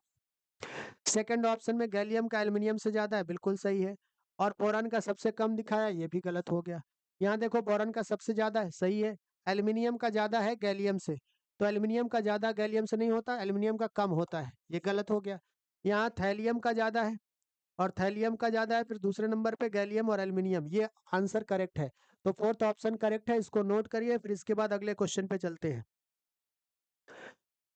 नेक्स्ट क्वेश्चन नंबर 72, देखो बच्चों 72 क्वेश्चन नंबर क्या कह रहा है, ध्यान से समझना इसको। एक कोऑर्डिनेशन कंपाउंड दिया है जिसमें आयरन का ऑक्सीडेशन स्टेट है 3, और बोला है कि इसमें ईजी ऑर्बिटल में कोई इलेक्ट्रॉन नहीं है, तो एक्स और वाई का सम क्या होगा ये बताओ। तो पहले तो ये ईजी क्या होता है ये समझ लो। देखो अगर हम डी सबसेल की बात करें, तो डी सबसेल में हमारा 5 ऑर्बिटल होता है, और ये 5 ऑर्बिटल कौन कौन से होता है बोलो, ये 5 ऑर्बिटल होता है d x y, d y z, d z x, d z x, ये प्लेनर होते हैं। ये कौन से होते हैं बच्चों, ये होते हैं प्लेनर। कौन से होते हैं, प्लेनर होते हैं। और प्लेनर होते हैं तो इनको प्यार से हम लोग बुलाते हैं T2G ऑर्बिटल, ट्रिपली जनरेटेड ऑर्बिटल। और जो दो ऑर्बिटल है जो एक्सिस पे होते हैं d x square minus y square और डी जेड स्क्वायर, इनको हम क्या बोलते हैं बच्चों? ये हमारे हैं एक्सियल ऑर्बिटल। ये क्या है? Axial orbital. और इनको प्यार से हम लोग क्या बुलाते हैं बच्चों? Easy orbital, equally generated orbital. तो अगर हम बात करें बच्चों, अगर हम इनको समझे तो इसमें क्या होता है कि जो हमारा ईजी ऑर्बिटल है, जैसे ही इसमें स्प्लिटिंग होगी, ये एक्सिस क्या किसका है बच्चों? एनर्जी का है। अगर इसमें स्प्लिटिंग होगी तो किस तरीके से स्प्लिटिंग होगी? ये दो पार्ट में टूट जाएगा। और किस तरीके से टूटेगा इसको समझो। अगर ये ऑक्टाहेड्रल कॉम्प्लेक्स है तो ईजी ऑर्बिटल तुम्हारा ऊपर आ जाएगा और T2G नीचे आ जाएगा। अगर ये कॉम्प्लेक्स क्या है बच्चों? ये कॉम्प्लेक्स है ऑक्टाहेड्रल। तो और अगर टेट्राहेड्रल हुआ तो ईजी नीचे आ जाएगा। अब ध्यान से समझना, इसमें बोला है ईजी ऑर्बिटल में क्या है? Zero electron. मतलब ईजी में जीरो है, इसका मतलब ईजी के पहले वाला भर चुका होगा। तो इलेक्ट्रॉन जब भरते हैं तो कैसे भरते हैं? सबसे कम एनर्जी वाले में इलेक्ट्रॉन पहले जाता है। इसका मतलब ईजी खाली है, मतलब ईजी की एनर्जी ज्यादा होगी। और ईजी की एनर्जी ज्यादा है और T2G में पहले इलेक्ट्रॉन भर जाएगा अगर ईजी की एनर्जी ज्यादा है तो। और इसीलिए कहा गया क्वेश्चन में कि ईजी खाली है, इसका मतलब आप सेंस करो कि ऑक्टाहेड्रल है। देखो क्वेश्चन में जो भी आपको दिया जाता है इंफॉर्मेशन, वो ये समझने के लिए कि आंसर क्या है उसकी तरफ हिंट करता है। तो ईजी में जीरो इलेक्ट्रॉन है, इसका मतलब ये कॉम्प्लेक्स कौन सा हो गया? ऑक्टाहेड्रल। और ऑक्टाहेड्रल है तो बच्चों कोऑर्डिनेशन नंबर कितना आ जाएगा? 6। और कोऑर्डिनेशन नंबर 6 मतलब एक्स और वाई का सम तुम्हारा क्या आना चाहिए? 6। तो ऐसे तो एक्स और वाई का सम हमारा 6 आ रहा है, तो डायरेक्टली हम क्या मार देंगे इसमें? 6, मतलब सेकंड ऑप्शन करेक्ट है। लेकिन अगर एक्स और वाई अलग अलग पूछ लेता तो क्या करते? तो इस केस में क्या करते बच्चों? देखो, अगर एक्स और वाई पूछ लेता तो आपको पता है कि आयरन पे चार्ज है +3, तो +3 आयरन पे हो गया। और अमोनिया पे चार्ज जीरो होता है तो एक्स इंटू जीरो। और -1 साइनाइड पे इंटू वाई। और टोटल चार्ज कितना है बच्चों? -1। तो ये हमारा क्या हो गया? 3 + 0 - वाई = -1। तो कितना आ गया? 3 - 1 3 + 1 = वाई। तो वाई आ गया 4। वाई आ गया 4 और एक्स क्या हो जाएगा बोलो? 2। और x + y हमारा क्या है बच्चों? 6। तो ये आंसर है, ऑप्शन सेकंड करेक्ट है। इसको नोट करिए, फिर इसके बाद हम लोग नेक्स्ट क्वेश्चन पे चलते हैं। नेक्स्ट क्वेश्चन 73, बेहद आसान और सिंपल क्वेश्चन, थ्योरेटिकल क्वेश्चन है, इलेक्ट्रोकेमिस्ट्री का क्वेश्चन है। फ्यूल सेल है using hydrogen and oxygen fuel cell. Hydrogen oxygen मिलके हाई एनर्जी का स्टीम प्रोड्यूस करता है, ये फ्यूल सेल है। आपके बुक में गिवन है, टेक्स्ट बुक में, एनसीईआरटी में, उसको पढ़िए। पहला इंफॉर्मेशन दिया है, A has been used in spaceship. जो फ्यूल सेल है, मतलब ए ऑप्शन है कि जो फ्यूल सेल है वो स्पेसशिप में यूज होता है, बिल्कुल करेक्ट है। फ्यूल सेल जो है स्पेसशिप में यूज होता है, तो ये स्टेटमेंट सही है। बी पूछा है, हैज अ एफिशिएंसी ऑफ 40%। देखो बच्चों क्या है कि जो एफिशिएंसी है फ्यूल सेल की, ये 60 से 70% होती है, 60 to 70%। तो ये स्टेटमेंट गलत हो गया। देखो जेई क्या पूछ रहा है, जेई आपका पेशेंस चेक करता है, हमेशा ध्यान रखना। अब ये पूछा एफिशिएंसी 40%, अगर एग्जैक्टली तुम्हें पता नहीं कि 60 to 70 होता है तो तुम इसमें तुक्का लगा ही नहीं सकते। तो क्या आंसर होगा? 60 to 70%। अब पूछा है use aluminium as a catalyst, बिल्कुल नहीं, एल्यूमिनियम नहीं कैटलिस्ट होता है। इसमें कौन सा कैटलिस्ट होता है? Platinum, PT. तो ये भी गलत हो गया। इज इको फ्रेंडली सही है, पॉल्यूशन नहीं होता है। ई क्या है? Is actually a type of galvanic cell, ये भी सही है, ये गैल्वेनिक सेल होता है। गैल्वेनिक सेल में क्या होता है? गैल्वेनिक सेल में होता है कि आप केमिकल एनर्जी को किस में बदलते हैं? इलेक्ट्रिकल एनर्जी में। तो इसमें भी केमिकल एनर्जी इलेक्ट्रिकल एनर्जी में कन्वर्ट होता है। तो कौन सा ऑप्शन सही हो गया? ए, डी एंड ई। ऐसा कौन सा आंसर है? Second option is correct. तो सेकंड ऑप्शन टिक करो, इसको नोट करो और अगले क्वेश्चन पे चलते हैं। नेक्स्ट क्वेश्चन 74 क्वेश्चन क्या कह रहा है बच्चों? ध्यान से सुनो। 74th क्वेश्चन कह रहा है, choose the incorrect statement about Dalton's atomic theory. अब देखो कितना सिंपल, 9th क्लास के बच्चे इस क्वेश्चन को कर सकते हैं। ये मतलब कुछ क्वेश्चन आसान होते हैं, और अगर आप अच्छे से ध्यान से कॉन्सेप्चुअल क्लैरिटी के साथ पढ़ते हैं तो बहुत अच्छा स्कोर कर ले जाएंगे आप। Choose the incorrect statement about Dalton's atomic theory. देखो पहला जो ऑप्शन है वो है, compounds are formed when atoms of different element combine in any ratio. पहला ही गलत हो गया। और एक ही सिंगल करेक्ट ऑप्शन है, तो सिंगल चॉइस है, तो हमें ज्यादा कुछ इसमें करना नहीं है। डाल्टन्स एटॉमिक थ्योरी में ये कहा गया कि दो एलिमेंट एक फिक्स पोर्शन में कंबाइन करते हैं तो कंपाउंड बनाते हैं। तो यहाँ पे क्या लिखा है बच्चों, ये फिक्स पोर्शन नहीं बोला है, एनी रेशियो, तो ये गलत हो गया और इनकरेक्ट ही हमें बताना है। क्या बताना है? इनकरेक्ट। तो पहला ऑप्शन हमारा करेक्ट हो जाएगा, क्योंकि ये स्टेटमेंट गलत है और गलत ही स्टेटमेंट बताना था। तो फर्स्ट ऑप्शन पे टिक करो और इसके बाद आते हैं अगले क्वेश्चन पे। नेक्स्ट 75, ये क्वेश्चन क्या कह रहा है बच्चों, ध्यान से समझो क्या कह रहा है क्वेश्चन। कुछ कंपाउंड दिए हैं और इसमें इनके जो प्रॉपर्टी है लिस्ट 2 में दिया है और ये आपको मैच करना है। तो सबसे पहला बच्चों देखो, alpha glucose and alpha galactose. देखो ये जो स्ट्रक्चर है ये हमारा अल्फा ग्लूकोज है, ये अल्फा ग्लूकोज, एक मैनोज भी साथ में हमने ऐड कर दिया है, और ये ग्लूकोज है और ये ग्लैक्टोज है। अब देखो ग्लूकोज और ग्लैक्टोज में क्या है बच्चों, यहाँ पे अगर तुम देखोगे तो इस चौथे कार्बन को देखो, चौथे कार्बन पे OH जो है किधर है, लेफ्ट हैंड साइड पे, और यहाँ पे फोर्थ कार्बन पे देखो तो OH किधर है तुम्हारा, राइट हैंड साइड पे। तो अगर किसी भी कंपाउंड में जो ऑप्टिकल सेंटर है उसके ग्रुप, उसके दोनों साइड पे ग्रुप का अगर एक्सचेंज होता है तो ऐसे कंपाउंड को एपीमर्स बोलते हैं। क्या बोलते हैं? एपीमर्स। देखो यहाँ पे फोर्थ कार्बन पे जो है OH का पोजीशन बदला है, तो D glucose, alpha D glucose और ग्लैक्टोज जो है फोर्थ कार्बन के रिस्पेक्ट में क्या होंगे, एपीमर्स। इसी तरीके से मैनोज भी क्या होता है, मान लो अगली अगली बार पेपर में मैनोज पूछ ले तो मैनोज भी एपीमर्स होता है, क्योंकि इसमें कौन सा कार्बन, दूसरे कार्बन पे देखो OH का पोजीशन क्या है तुम्हारा, अगर देखोगे यहाँ पे दूसरे कार्बन पे H इधर है, OH इधर है, इसमें दूसरे कार्बन पे OH का पोजीशन उल्टे साइड पे है। तो मैनोज और ग्लूकोज एपीमर्स है सेकंड कार्बन के रिस्पेक्ट में। तो पहले ए का आंसर ऑप्शन कौन सा हो गया बच्चों, एपीमर्स मतलब 4।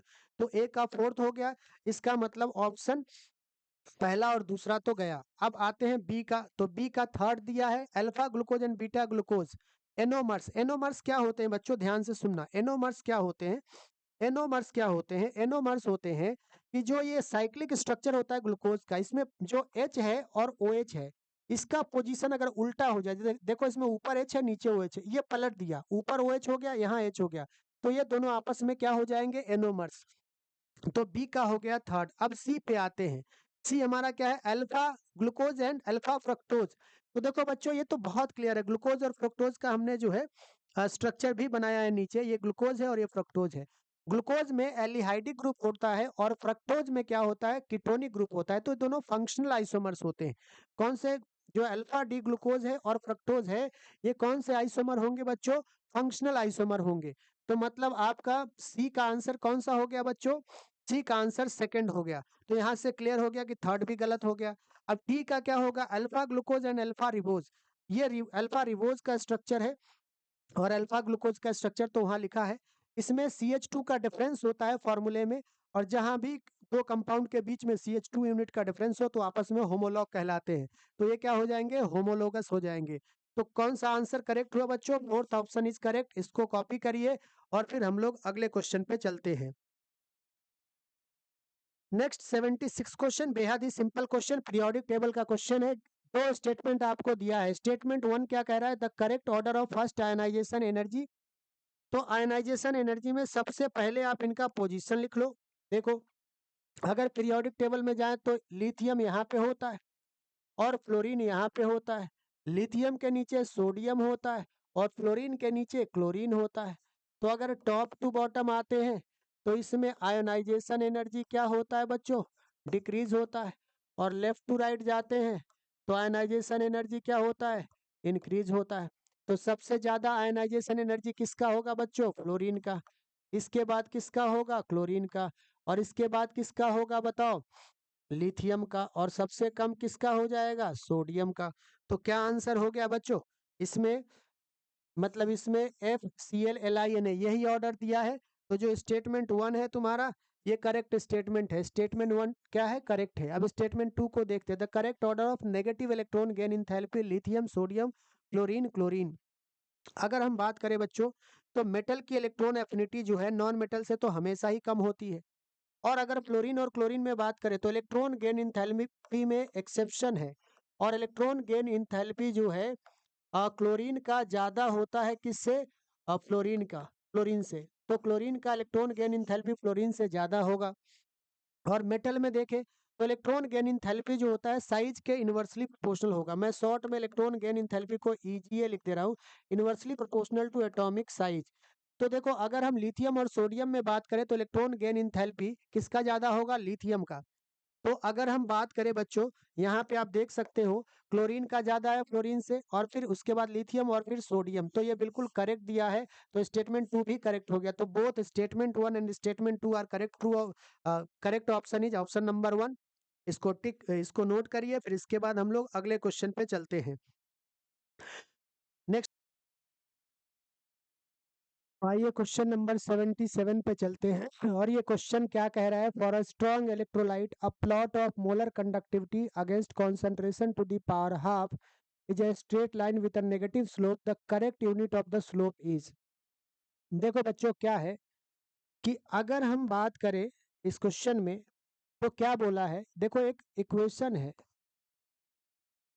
डेबी हकल ऑनसिगर रूल, और ये रूल क्या कह रहा है बच्चों कि lambda M C equal to lambda M naught minus A under root C. ये इक्वेशन है, और इसमें लेमडा एम सी क्या है, molar conductivity at concentration c. Lambda M naught क्या है, molar conductivity at infinite dilution, और ए है सॉल्यूशन कांस्टेंट, और जो सी है वो है मोलरिटी। तो अगर हम बात करें ग्राफ की बच्चों, तो ग्राफ क्या होता है, देखो अगर हम बात करें कि यहाँ पे लेमडा एम सी है और यहाँ स्क्वायर रूट ऑफ कॉन्सेंट्रेशन है, ये लेमडा एम सी और स्क्वायर रूट ऑफ कॉन्सेंट्रेशन, तो ये ग्राफ कुछ ऐसा होता है। यहाँ पे लेमडा एम नॉट आता है, और ये होता है ग्राफ किसके लिए बच्चों, फॉर स्ट्रॉन्ग इलेक्ट्रोलाइट। किसके लिए होता है, स्ट्रॉन्ग इलेक्ट्रोलाइट। और अगर आप कंपेयर करो, अच्छा इसको अगर lambda M c upon y axis पे लो और एक्स एक्सिस पे स्क्वायर रूट ऑफ कॉन्सेंट्रेशन और वीक इलेक्ट्रोलाइट ले लो, तो वीक इलेक्ट्रोलाइट के लिए इस तरीके का ग्राफ आएगा। अब वाई एक्सिस पे लेमडा एमसी को ले रहे हो आप, और एक्स एक्सिस पे किसको ले रहे हो, स्क्वायर रूट ऑफ कॉन्सेंट्रेशन को। तो इसको अगर कंपेयर करो तो y equal to c plus m x से, स्ट्रेट लाइन है ये वाला, तो y equal to m x plus c. Slope क्या हो गया, माइनस ए, तो नेगेटिव स्लोप है। अब इसी स्लोप का आपसे क्या पूछा है, यूनिट पूछा है। तो बच्चों देखो अगर हम आपसे पूछे कि लेमडा एम की यूनिट क्या होती है बच्चों, तो अगर यूनिट ऑफ लेमडा एम या लेमडा एम नॉट आप लिखो, दोनों की यूनिट सेम होती है, S centimetre square mole inverse. ये यूनिट है, क्या यूनिट है बच्चों, S centimetre square mole inverse. तो अगर ए अंडर रूट सी जो है लेमडा एम नॉट से माइनस हो रहा है, तो दो टर्म को अगर आप सब्सट्रैक्ट करते हो तो दोनों की यूनिट क्या होनी चाहिए, सेम होनी चाहिए। तो अगर हम देखें बच्चों, तो यहाँ पे जो ए की यूनिट आ गई वो आ गई S centimetre square mole inverse. जो यूनिट लेमडा एम नॉट की है वही ए की नहीं, ए अंडर रूट सी की, जो हमारा ए अंडर रूट सी है उसकी यूनिट बच्चों, यहाँ पे ए और अंडर रूट सी, इसकी यूनिट जो है S centimetre square mole inverse है।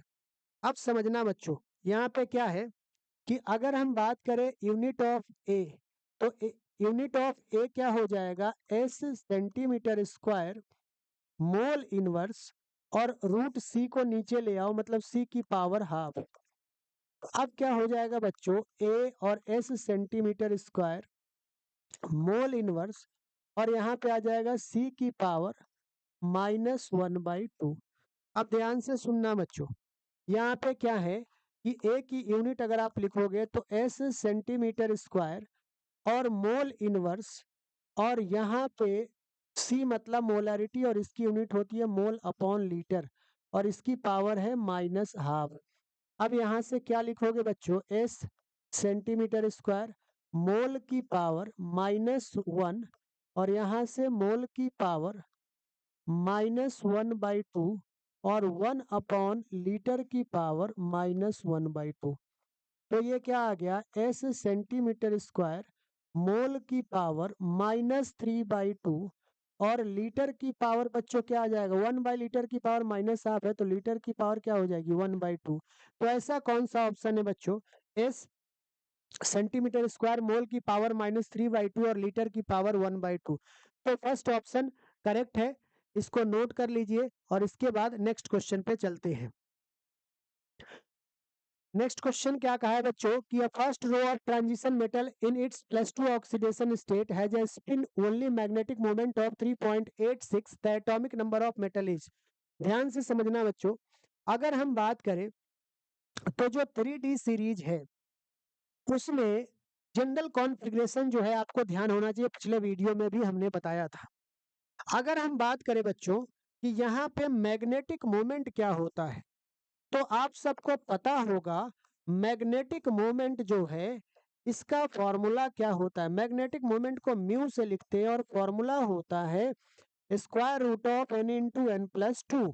यहाँ पे n हमारा क्या है बच्चों, नंबर ऑफ अनपेयर्ड इलेक्ट्रॉन। क्या है, नंबर ऑफ अनपेयर्ड इलेक्ट्रॉन। अब अगर मैग्नेटिक मोमेंट तुम्हें दिया है, मैग्नेटिक मोमेंट कितना दिया है बच्चों, मैग्नेटिक मोमेंट दिया है 3.86। अब अगर इसको कंपेयर करो 3.86 को square root of n into n plus 2 से, तो क्या आएगा, देखो ये अगर स्क्वायर रूट से कंपेयर करें तो 4 जो है 16 का स्क्वायर रूट होता है, तो ये जो वैल्यू आएगी वो 16 से थोड़ा सा कम होगा।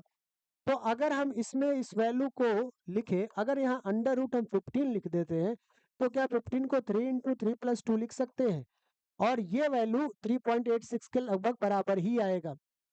तो यहाँ से नंबर ऑफ अनपेयर्ड इलेक्ट्रॉन कितने आ गए बच्चों, 3।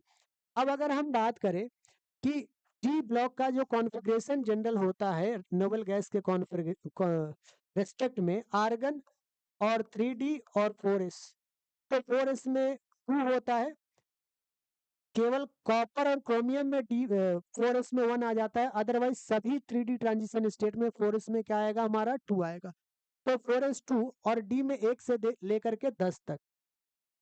तो ध्यान से समझो बच्चों, इसमें कह रहा है कि +2 ऑक्सीडेशन स्टेट में, +2 मतलब 2 इलेक्ट्रॉन यहाँ से निकलने के बाद उसमें अनपेयर्ड इलेक्ट्रॉन कितना आ रहा है, यहाँ पे हमने निकाल लिया 3, तो यहाँ डी क्या होगा 3।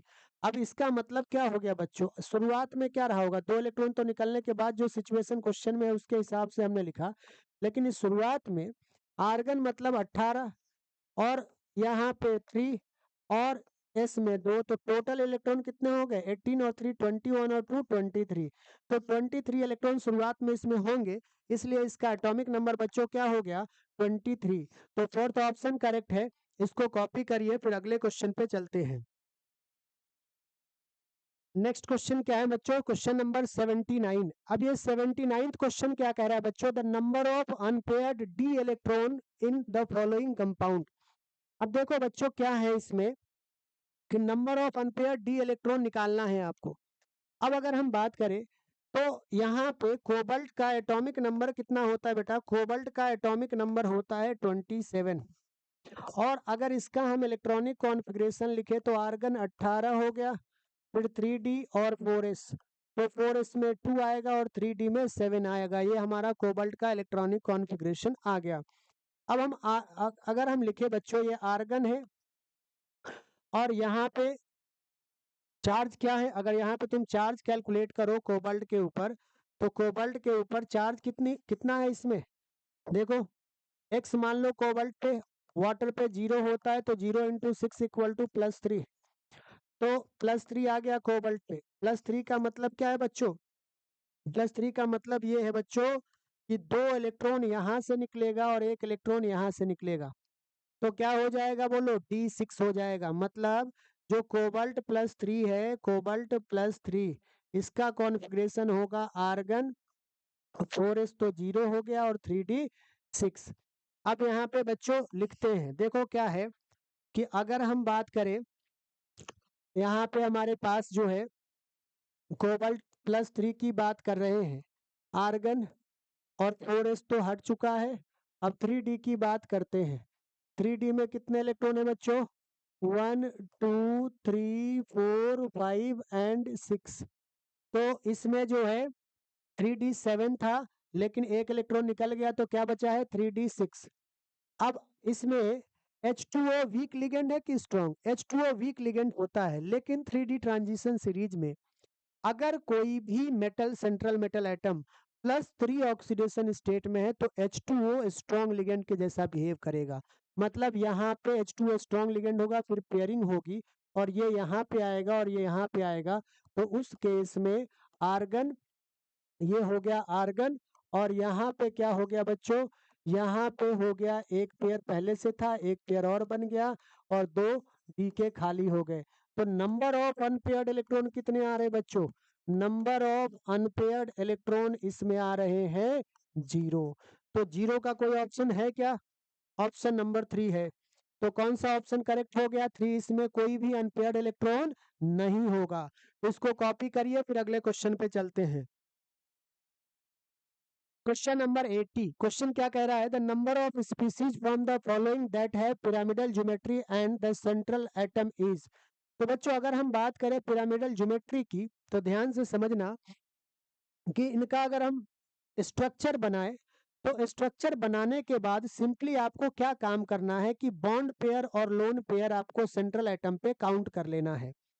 अगर अगर इसमें सेंट्रल एटम के ऊपर 3 सिग्मा बॉन्ड हो, 3 सिग्मा बॉन्ड हो और एक लोन पेयर हो, तो उसमें कौन सा शेप आएगा? पिरामिडल। अच्छा, और भी कौन कौन से शेप हो सकते हैं? एनसीईआरटी में लिस्ट बना हुआ है, टेबल दिया है कि कितने बॉन्ड पेयर और कितने लोन पेयर पे क्या ज्योमेट्री या शेप होगी, वहां से आप देख लेना। देखो अगर हम बात करें तो H2O3 2-, अगर हम H2O3 2- का स्ट्रक्चर बनाए बच्चों, H2O3 2-, तो इसका अगर स्ट्रक्चर बनाए कैसे बनेगा? देखो यहाँ पे कुछ इस तरीके से आएगा। H2O3 2-, यहाँ पे O आएगा, यहाँ माइनस चार्ज और यहाँ माइनस चार्ज। ये आपका क्या हो गया बच्चों? H2O3 2-। अब इसमें अगर देखें तो क्या ये क्राइटेरिया फॉलो हो रहा है बच्चों? अगर इसमें देखें तो ये क्राइटेरिया फॉलो हो रहा है। सिग्मा कितने हैं? देखो सिग्मा 4 सिग्मा है। क्या कोई लोन पेयर है? ये तो पाई होगा, ये पाई होगा। लोन पेयर है? नहीं। तो ये वाला हमारा आंसर नहीं होगा, मतलब ये इसका पिरामिडल ज्योमेट्री नहीं आएगा। अब SO4 2- की बात कर लेते हैं बच्चों। SO4 2- में क्या होगा स्ट्रक्चर? SO4 2- में कुछ ऐसा स्ट्रक्चर होगा बच्चों। अब इसमें देखो क्या लोन पेयर है? नहीं, तो इसको भी हटा दो। फिर उसके बाद अगर हम SO3 2- में देखें बच्चों, तो SO3 2- में हमारा क्या आएगा? देखो S, और यहाँ पे O, O- और O-। देखो सल्फर के वैलेंस शेल में 6 इलेक्ट्रॉन, 2 इधर आ गए, 2 इधर आ गए, 4, 2 अभी भी बचा होगा, तो एक लोन पेयर है। तो अगर इस कंपाउंड में देखो तो क्या है? सिग्मा सिग्मा सिग्मा पाई और एक लोन पेयर है। तो इसमें कंडीशन सेटिस्फाई हो रहा है क्या? 3 सिग्मा +1 लोन पेयर। तो इसका शेप क्या आएगा बच्चों? पिरामिडल आएगा। इसका शेप क्या आएगा? पिरामिडल। अब चेक कर लेते हैं बच्चों किसका? H2O3 H2O7 2-। तो अगर इसमें देखें H2O7 2- में तो कुछ इस तरीके से होगा बच्चों। H2O7 2- का जो स्ट्रक्चर है कुछ इस तरीके से होगा। क्या इसमें सेंट्रल एटम को देखना है?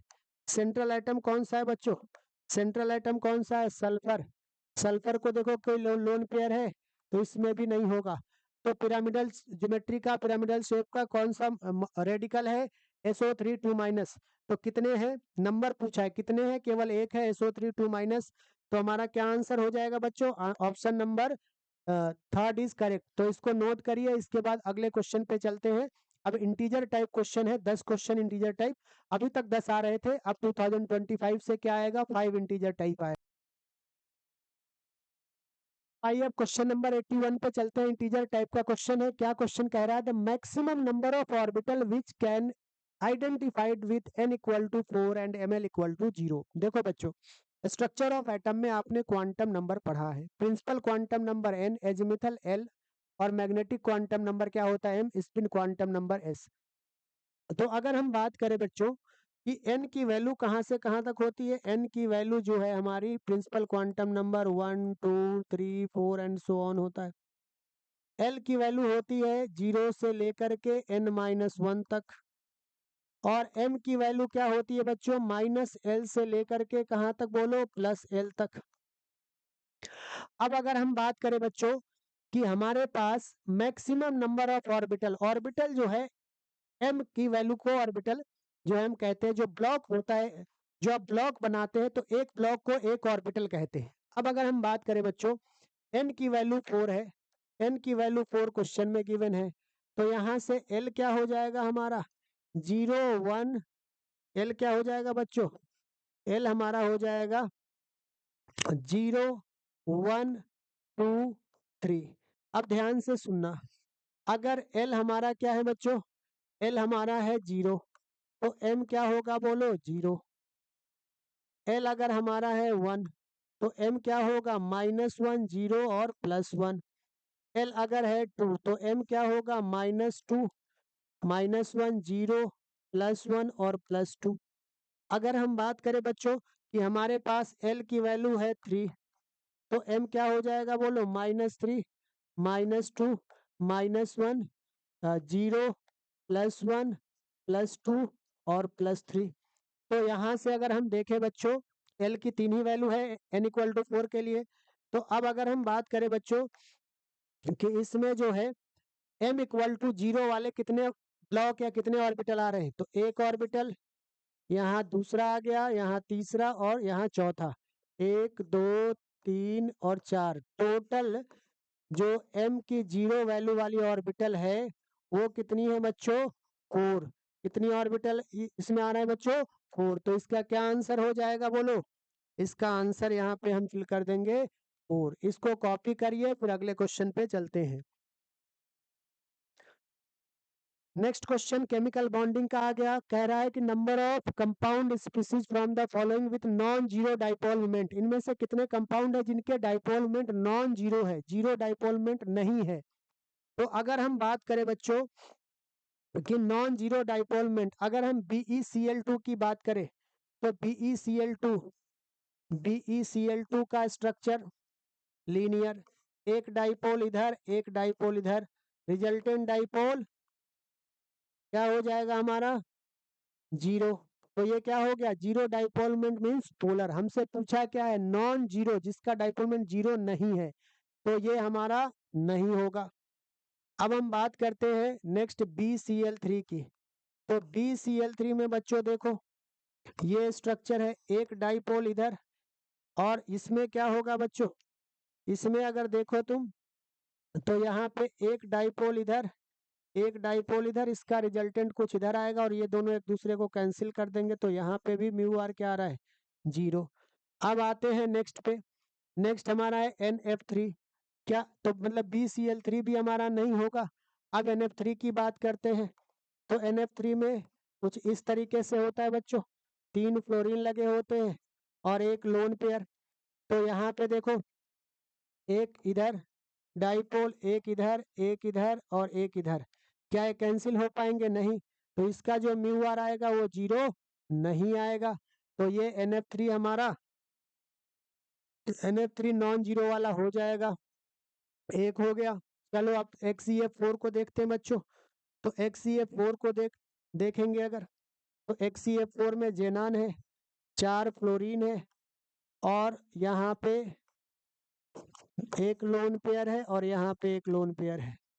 तो देखो अगर डाइपोल बनाओगे बच्चों तो एक डाइपोल इधर और एक डाइपोल इधर, ये एक दूसरे को कैंसिल कर दिया, एक इधर और एक इधर, ये एक दूसरे को कैंसिल कर दिया, एक लोन पेयर इधर एक इधर, तो ये दोनों एक दूसरे को कैंसिल कर दिया, यहाँ पे म्यू आर 0 आ रहा है।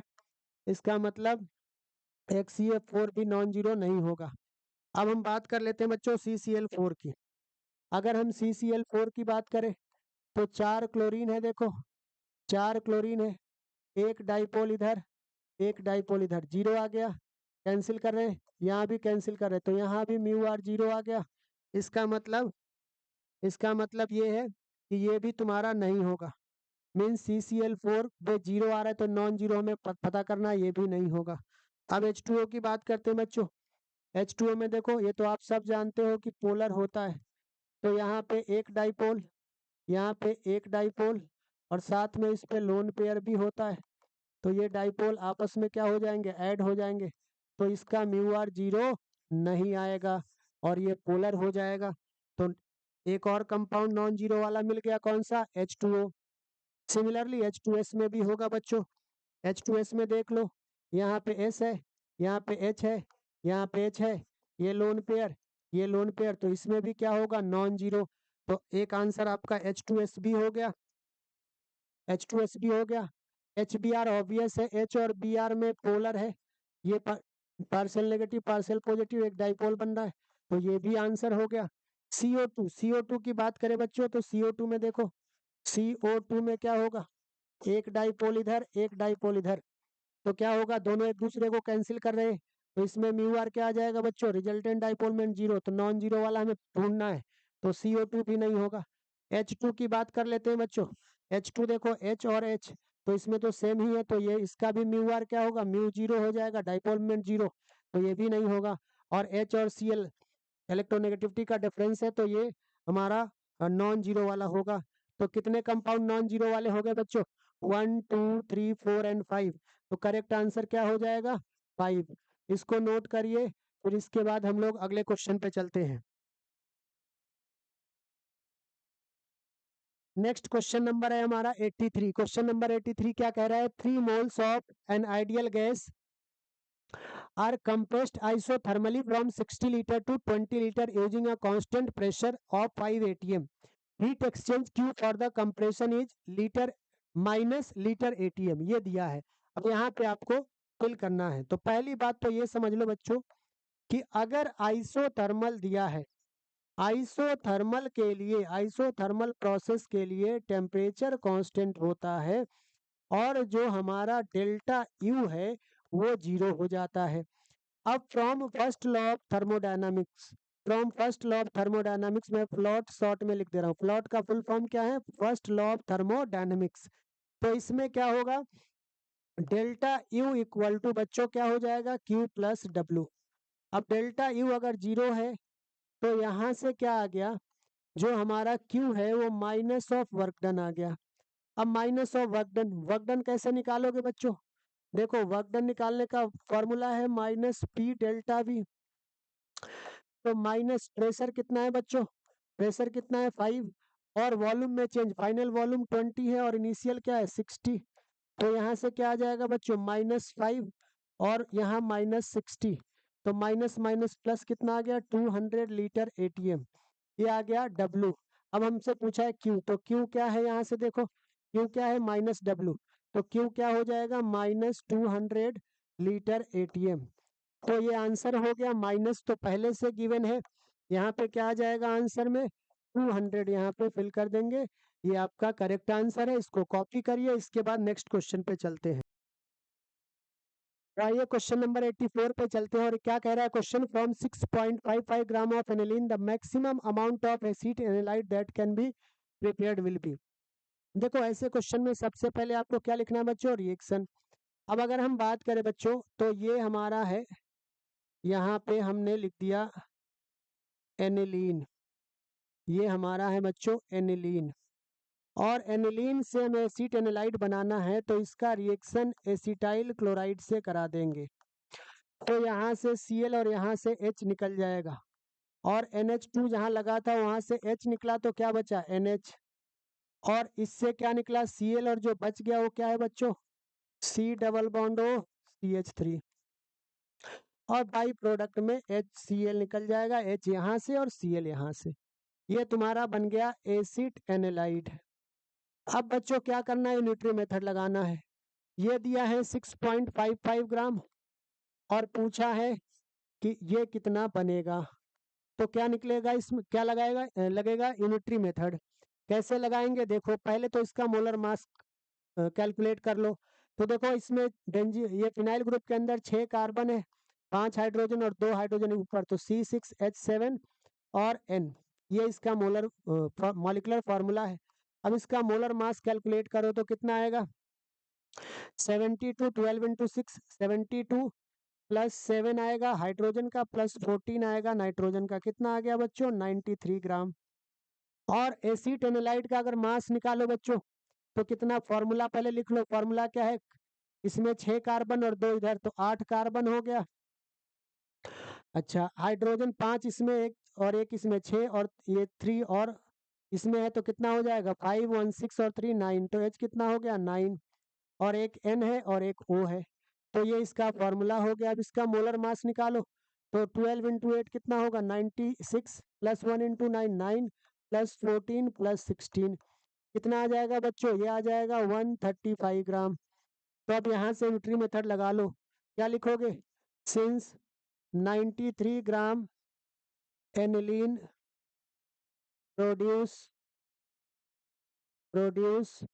135 ग्राम एसिड एनालाइट, तो 1 से कितना होगा बच्चों, 1 ग्राम से कितना होगा 135 अपॉन 93, तो कितना दिया है तुम्हें 6.55, 6.55 ग्राम से 135 अपॉन 93 इंटू 6.55, इसको सॉल्व करोगे तो कितना आएगा, इसको सॉल्व करोगे बच्चों तो कितना आएगा, इसको सॉल्व करोगे तो कितना आएगा बोलो। अगर हम बात करें, कैलकुलेटर देख लेते हैं, थोड़ा इसको कैलकुलेट कर लेते हैं। देखो इसको सॉल्व करेंगे बच्चों तो क्या आएगा, इसको सॉल्व करेंगे तो 135 इंटू कितना होगा 6.55, और इसको डिवाइड कर दो 93 से, तो कितना आ गया बच्चों 9.5, ये कितना आ गया 9.5, तो 9.5 है, और ऑप्शन में लिखना है इंटू 10 की पावर -1, तो इसको हम लिख सकते हैं 95 इंटू 10 की पावर -1। बोलो क्या लिख सकते हैं, 95 इंटू 10 की पावर -1। तो यहाँ पे आंसर में क्या लिखेंगे बच्चों 95। तो इसको नोट करिए, फिर अगले क्वेश्चन पे चलते हैं। नेक्स्ट क्वेश्चन है 85, बोला है consider the following reaction the rate expression of which is given below. Rate law expression आपको गिवन है, और इससे इसमें और क्या दिया है, के की वैल्यू दी है, और आपसे पूछा क्या है, the reaction is initiated by taking 1 m। देखिए शुरुआत का इनिशियल कॉन्सेंट्रेशन ए नॉट क्या है 1 m, और पूछा है कि कितना टाइम लगेगा जब इसका कॉन्सेंट्रेशन 0.1 हो जाए, ये 80 दिया है, और ये है तुम्हारा रेट कांस्टेंट। अब ये रिएक्शन कौन से ऑर्डर का है, रेट लॉ में जो पावर है 1/2 और 1/2, तो n क्या होता है x प्लस वाई, जो रेट लॉ में कोफिशिएंट जो पावर होता है उसका सम होता है। तो ये फर्स्ट ऑर्डर रिएक्शन है, और फर्स्ट ऑर्डर रिएक्शन के लिए हम फॉर्मूला क्या लगाते हैं बच्चों, k equal to 2.303 upon t log a naught by 80, यही फॉर्मूला तो लगाते हैं। बोलो के की वैल्यू क्या दी है आपको, के हम यही फॉर्मूला लिखेंगे। बोलो के की वैल्यू क्या दिया है आपको, के की वैल्यू दिया है 4.6 इंटू 10 टू द पावर -2, और इक्वल टू 2.303 अपॉन टाइम निकालना है, लॉग ए नॉट क्या दिया है 1, और 80 क्या है 0.1। तो इसको सॉल्व करेंगे बच्चों, 4.6 इंटू 10 की power -2 equal to 2.303 upon t, और ये ऊपर चला जाएगा तो log 10 हो जाएगा। अब इसको क्या लिख सकते हैं बच्चों, देखो यहाँ से ये 2 टाइम कैंसिल हो रहा है, देखो तो 2 इंटू 10 की power -2 equal to 1 upon t, log 10 क्या हो जाएगा 1।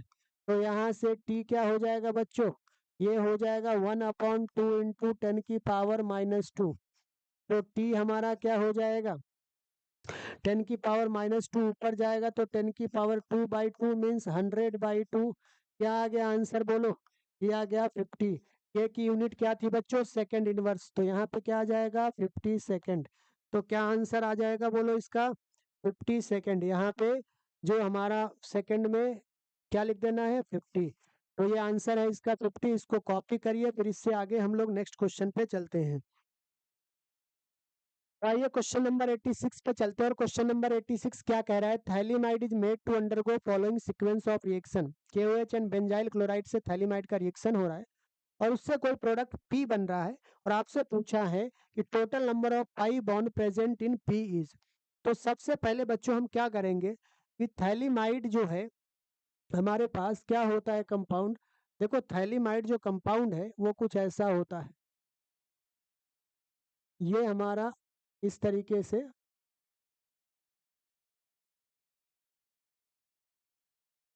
N और H, ये जो कंपाउंड है इसी को बोलते हैं थैलीमाइड।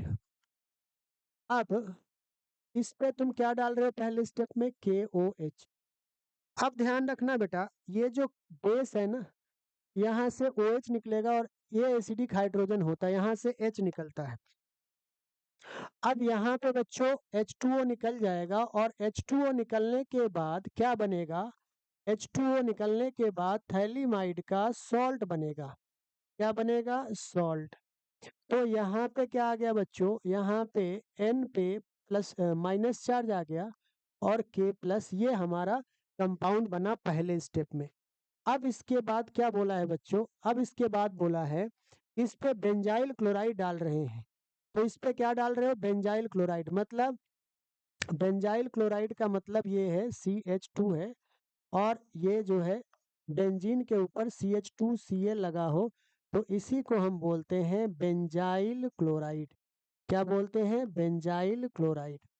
तो इसका रिएक्शन अगर बच्चों होगा तो क्या होगा कि यहाँ पे K प्लस और Cl माइनस अलग हो जाएगा। सिंपल, ये गैब्रियल थैलीमाइड रिएक्शन का ही पार्ट है। RX लगाते तो बिल्कुल वही चीज है। देखो यहाँ पे क्या प्रोडक्ट बन जाएगा बच्चों, यहाँ पे आपका CO CO और यहाँ पे हो जाएगा N, और अगर हम बात करें तो N के साथ क्या लग जाएगा बच्चों, CH2, और फिर ये हमारा बेंजीन ये लगेगा। ये जो ये बेंजीन है इसको स्पेस नहीं था इसलिए हमने नीचे बना दिया। तो अब ये जो प्रोडक्ट बन रहा है इसमें total number of pi electron आपसे पूछा है। तो पाई बॉन्ड कौन कौन सा, एक पाई, ये दूसरा पाई, ये तीसरा पाई हो गया आपका, ये तीसरा है। और ये देखो सिग्मा और पाई, सिग्मा और पाई तो कितने, एक दो तीन और दो पाँच हो चुके हैं। और इधर तो कोई पाई है नहीं तो इसमें कितने पाई है, तीन, एक दो और तीन। एक पाई यहाँ पे है, एक यहाँ पे है और एक यहाँ पे है पाई। तो एक दो तीन चार पाँच छः सात आठ, टोटल कितने पाई बॉन्ड है बच्चों, तो 8। तो इसमें कितने पाई बॉन्ड हो जाएंगे, 8, और इस क्वेश्चन का आंसर क्या है, 8। तो इसको कॉपी करिए। इसके बाद नेक्स्ट क्वेश्चन पे चलते हैं। क्वेश्चन नंबर हमारा 87, क्वेश्चन नंबर 87 बेहद ही सिंपल क्वेश्चन है। बोला है the total number of sigma and pi bond in 2 oxo hex 4 ynoic acid. बस नॉमेनक्लेचर का क्वेश्चन है। हेक्स है इसका मतलब कितने कार्बन होंगे बच्चों, 6। तो 6 कार्बन बना लिया। और अगर हम बात करें तो हेक्स इसमें ओइक एसिड है, मतलब इस पहले कार्बन पे क्या लगा होगा, COOH। और इसमें सिग्मा पाई पूछा है तो थोड़ा सा इसको एक्सपेंड करके लिखते हैं। तो क्या होगा, यहाँ पे C डबल बॉन्ड O और O और H ऐसे होगा। अब अगर हम बात करें तो 1 पे ओइक एसिड हो गया, 2 पे ऑक्सो, ऑक्सो मतलब यहाँ कीटोनिक ग्रुप होगा, ऑक्सो या कीटो बोलते हैं प्रीफिक्स में। 4 पे आइन, तो 1 2 3 4 पे ट्रिपल बॉन्ड लगा दो, ये कंपाउंड हो गया। बाकी जगह आप H लगा दो, जैसे एक कार्बन एक बॉन्ड बना रहा है, 3 हाइड्रोजन, ये 3 इधर एक इधर, 4 बॉन्ड, इसमें 4 बॉन्ड, ये 2 बॉन्ड है तो 2 हाइड्रोजन, और यहाँ पे 4 बॉन्ड ऑलरेडी बन रहा है। अब आपसे पूछा है कि the total number of sigma and pi bond is, तो सिग्मा और पाई बॉन्ड का सम पूछा है, इसमें सम लिखना चाहिए क्वेश्चन में। तो अब हम बात करते हैं कि सिग्मा पाई पहले काउंट कर लेते हैं। तो ये देखो सिग्मा सिग्मा सिग्मा सिग्मा, यहाँ sigma pi pi, sigma sigma sigma sigma sigma pi, sigma sigma pi, sigma और सिग्मा। तो देखो total number of sigma bond कितने हैं, total number of sigma bond कितने हैं, काउंट करो, 1 2 3 4 5 6 7 8 9 10 11 12 13 14, टोटल सिग्मा कितने हैं, 14। अच्छा टोटल पाई कितने हैं, total number of pi bond कितने हैं, तो पाई बॉन्ड कितने हैं, 1 2 3 और 4, तो टोटल सिग्मा प्लस पाई अगर निकाले, total sigma and pi bond, तो ये कितना हो जाएगा, ये हो जाएगा 14 + 4 मीन्स 18। तो इस क्वेश्चन का करेक्ट आंसर क्या हो जाएगा बच्चों, 18। तो 18 करेक्ट आंसर है, इसको कॉपी करिए। फिर अगले क्वेश्चन नंबर 88 क्या कह रहा है, first row transition metal with highest enthalpy of atomization upon reaction with oxygen at high temperature from oxides of formula M2ON where N equal to 3, 4 and 5. The spin magnetic moment value of amphoteric oxide from the above oxide is dash Bohr magneton nearest integer। अब बच्चों करना क्या है, question को part wise पहले break करते हैं कि क्वेश्चन में कहा क्या गया है। अगर हम बात करें a first row of transition metal with highest enthalpy of atomization, मतलब 3D सीरीज का मेंबर है और उसका इंथैल्पी ऑफ एटोमाइजेशन हाईएस्ट है, और वो जो ऑक्साइड बना रहा है उसका फॉर्मूला है M2ON और N का नंबर 2 से ज्यादा है, और साथ ही साथ ये जो ऑक्साइड है वो एम्फोटेरिक ऑक्साइड है। एम्फोटेरिक का मतलब जिसमें एसिडिक और बेसिक कैरेक्टर दोनों हो। फ्रॉम द अबव ऑक्साइड, अब इनका जो है आपको मैग्नेटिक मोमेंट निकालना है, तो पहले ऑक्साइड को कैसे पहचानेंगे, जो गिवन इंफॉर्मेशन है पहले तो ये जान लो बच्चों कि अगर ऑक्सीजन का नंबर 2 से ज्यादा है और साथ ही साथ वो एम्फोटेरिक ऑक्साइड है, तो अगर ऐसे ऑक्साइड को हम देखें तो कौन से ऑक्साइड आपको मिलेंगे, एक तो मिलेगा V2O5 और दूसरा कौन सा मिलेगा Cr2O3। ये दो ऐसे ऑक्साइड है जो एम्फोटेरिक है और इसमें ऑक्सीजन का नंबर 2 से ज्यादा है। अब अगर हम बात करें बच्चों कि इसमें हाईएस्ट बोला है, highest enthalpy of atomisation, enthalpy of atomisation 3D series में अगर आप देखें तो इंथैल्पी ऑफ एटोमाइजेशन किसका हाईएस्ट होता है। अगर हम इंथैल्पी ऑफ एटोमाइजेशन की बात करें तो ये होता है वेनेडियम का, किसका होता है, वेनेडियम का, और ये वैल्यू है 515 किलो जूल पर मोल। तो ये जो है हाईएस्ट है। तो यहाँ से क्लियर हो गया कि जो ऑक्साइड का इंफॉर्मेशन दिया गया है वो कौन सा होगा, V2O5 होगा। अब बात करें वेनेडियम की, तो वेनेडियम का ऑक्सीडेशन स्टेट इस पर्टिकुलर ऑक्साइड में कितना है। देखो अगर वेनेडियम का ऑक्सीडेशन स्टेट हम निकालेंगे बच्चों तो कितना आएगा, एक्स मान लेते हैं वेनेडियम का, तो 2x + -2 × 5 = 0। ऑक्सीजन पे -2 चार्ज होता है, तो 2x - 10 = 0, तो 2x हमारा 10 हो गया, तो x कितना आ गया 10/2 + 5, मतलब वेनेडियम पे चार्ज कितना है बच्चों, +5 है। अब अगर हम बात करें वेनेडियम का एटॉमिक नंबर कितना होता है बच्चों, वेनेडियम का जो है एटॉमिक नंबर होता है 23।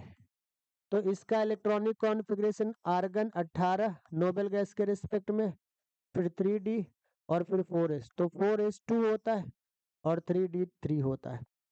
अब देखो इस कंपाउंड के अंदर वेनेडियम पे क्या चार्ज है बच्चों, +5 है, मतलब 5 इलेक्ट्रॉन निकालने होंगे, तो 2 इलेक्ट्रॉन यहाँ से निकलेगा और 3 इलेक्ट्रॉन यहाँ से निकलेगा। तो इसमें आर्गन तो कंप्लीटली फिल्ड है, तो 5 इलेक्ट्रॉन जब निकल गया तो केवल आर्गन ही बचा। 3D में तो कोई इलेक्ट्रॉन है नहीं और 4s में कोई इलेक्ट्रॉन बचा नहीं, तो केवल आर्गन ही है हमारे पास, और 3D और 4s में कोई भी इलेक्ट्रॉन नहीं है।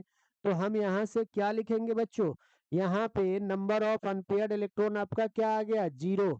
नंबर ऑफ अनपेयर्ड इलेक्ट्रॉन अगर हम लिखे तो नंबर ऑफ अनपेयर्ड इलेक्ट्रॉन क्या आ गया बोलो, 0 आ गया।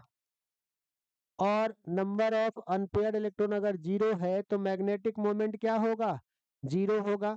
मैग्नेटिक मोमेंट का फॉर्मूला क्या होता है, mu equal to, magnetic moment का फॉर्मूला क्या होता है, mu equal to square root of n × n + 2।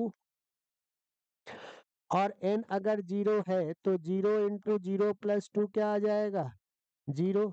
तो मैग्नेटिक मोमेंट क्या आ रहा है बच्चों? 0 बोर मैग्नेटॉन। क्या आ रहा है? 0 बोर मैग्नेटॉन। तो यहाँ पे आंसर क्या हो जाएगा? 0। तो ये आपका क्वेश्चन नंबर 88 था। इसका बोर मैग्नेटॉन जो मैग्नेटिक मोमेंट है वो कितना आ रहा है? 0 बोर मैग्नेटॉन। इसको कॉपी करिए, उसके बाद हम लोग नेक्स्ट क्वेश्चन नंबर 89 पे चलेंगे।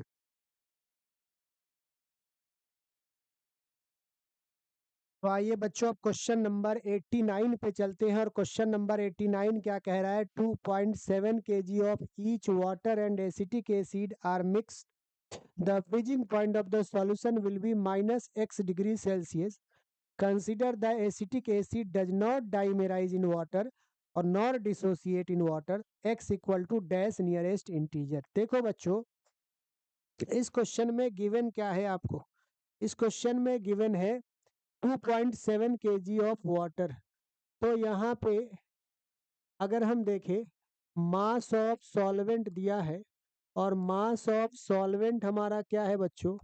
मास ऑफ सॉल्वेंट है 2.7 kg और एसिटिक एसिड हमारा सॉल्यूट है। तो मास ऑफ सॉल्यूट भी हमारा क्या दिया है?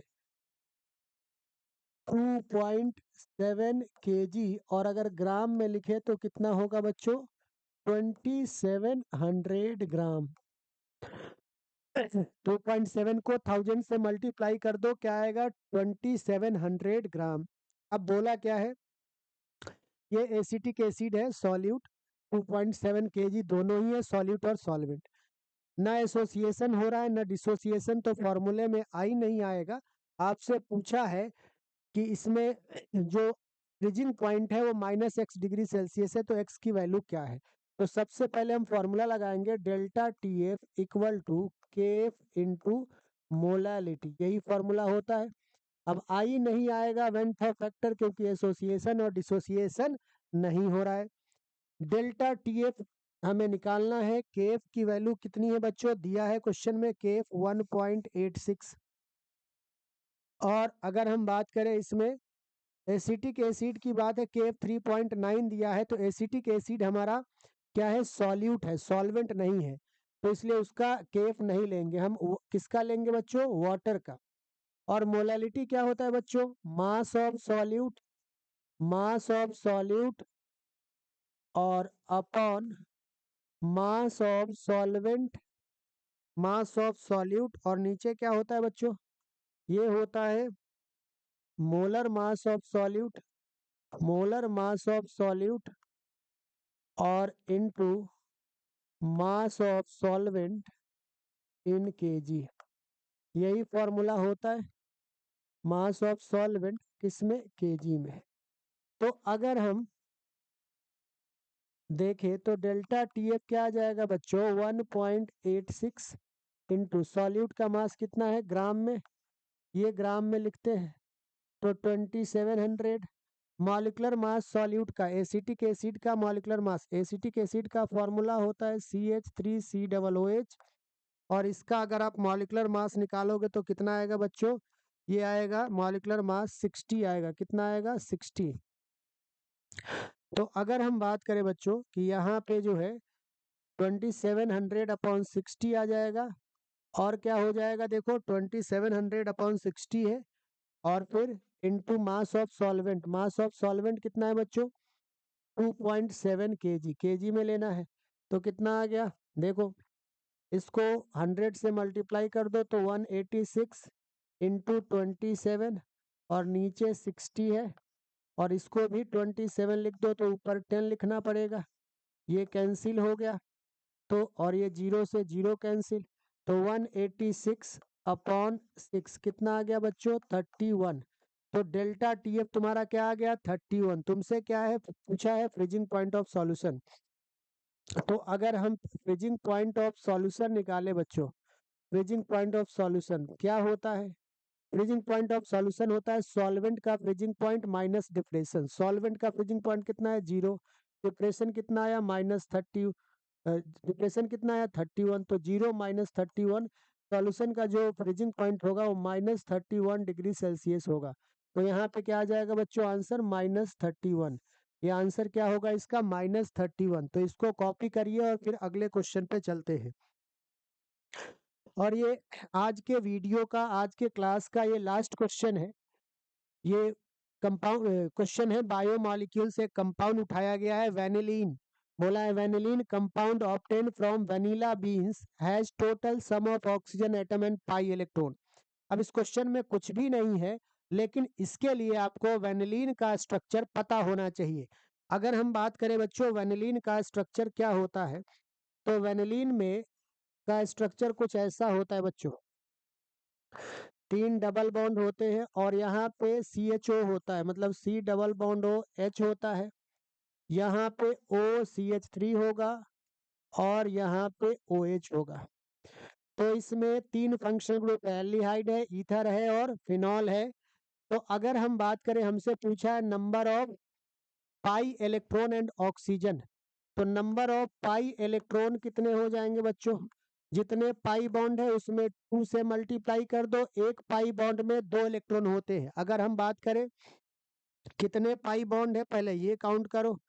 देखो यहाँ पे एक पाई, ये दूसरा पाई, तीसरा और यहाँ चौथा। बाकी ये तो नीचे वाला सिग्मा है, इधर भी नीचे वाला सब सिग्मा होता है। तो पाई कितने हो गए? 1 2 3 और 4 पाई बॉन्ड है। तो इलेक्ट्रॉन, पाई इलेक्ट्रॉन कितने हो जाएंगे? एक पाई बॉन्ड में 2 इलेक्ट्रॉन, तो 4 पाई बॉन्ड में कितना होगा? 2 × 4 मीन्स 8 इलेक्ट्रॉन आ गया। और number of oxygen atom, number of oxygen atom कितना हो जाएगा बच्चों? ऑक्सीजन कितना है? 1 2 और 3। तो पूछा है सम, क्या पूछा है? Sum of oxygen atom and pi electron. तो जो सम आएगा वो कितना आएगा? 3 + 8 मीन्स 11। तो इस क्वेश्चन का आंसर बच्चों क्या हो जाएगा? इस क्वेश्चन का आंसर हो जाएगा 11। तो ये 11 इसका करेक्ट आंसर है। आई होप आपको समझ में आया होगा। जो भी क्वेश्चन हमने डिस्कस कराया इसको भी आप कॉपी कर लीजिएगा। तो आई होप बच्चों आपने नोट कर लिया होगा, और जो भी आज की क्लास हुई मैं उम्मीद करता हूँ कि आपको समझ में आया होगा। तो अगले वीडियो में इससे एक नए पेपर के साथ हम लोग आएंगे, और जो भी वीडियो में मैं आपको बता रहा हूँ उसके नोट्स बनाइए, समझिए। इससे जो है जेईई मेंस में बहुत ज़्यादा हेल्प मिलने वाला है और आपका परफॉर्मेंस बहुत ही बेहतर रहने वाला है। खूब मेहनत करिए, पॉजिटिव रहिए और कभी भी डिमोरलाइज मत होइएगा। खूब मेहनत करना है और जेईई मेंस को पॉजिटिवली हमें फेस करना है और उसमें सक्सीड करना है। तो बच्चों अगले वीडियो में मिलते हैं। आप वीडियो से जुड़े इसके लिए बहुत बहुत धन्यवाद। अब अगले वीडियो में इससे आगे का डिस्कशन करेंगे। Thank you.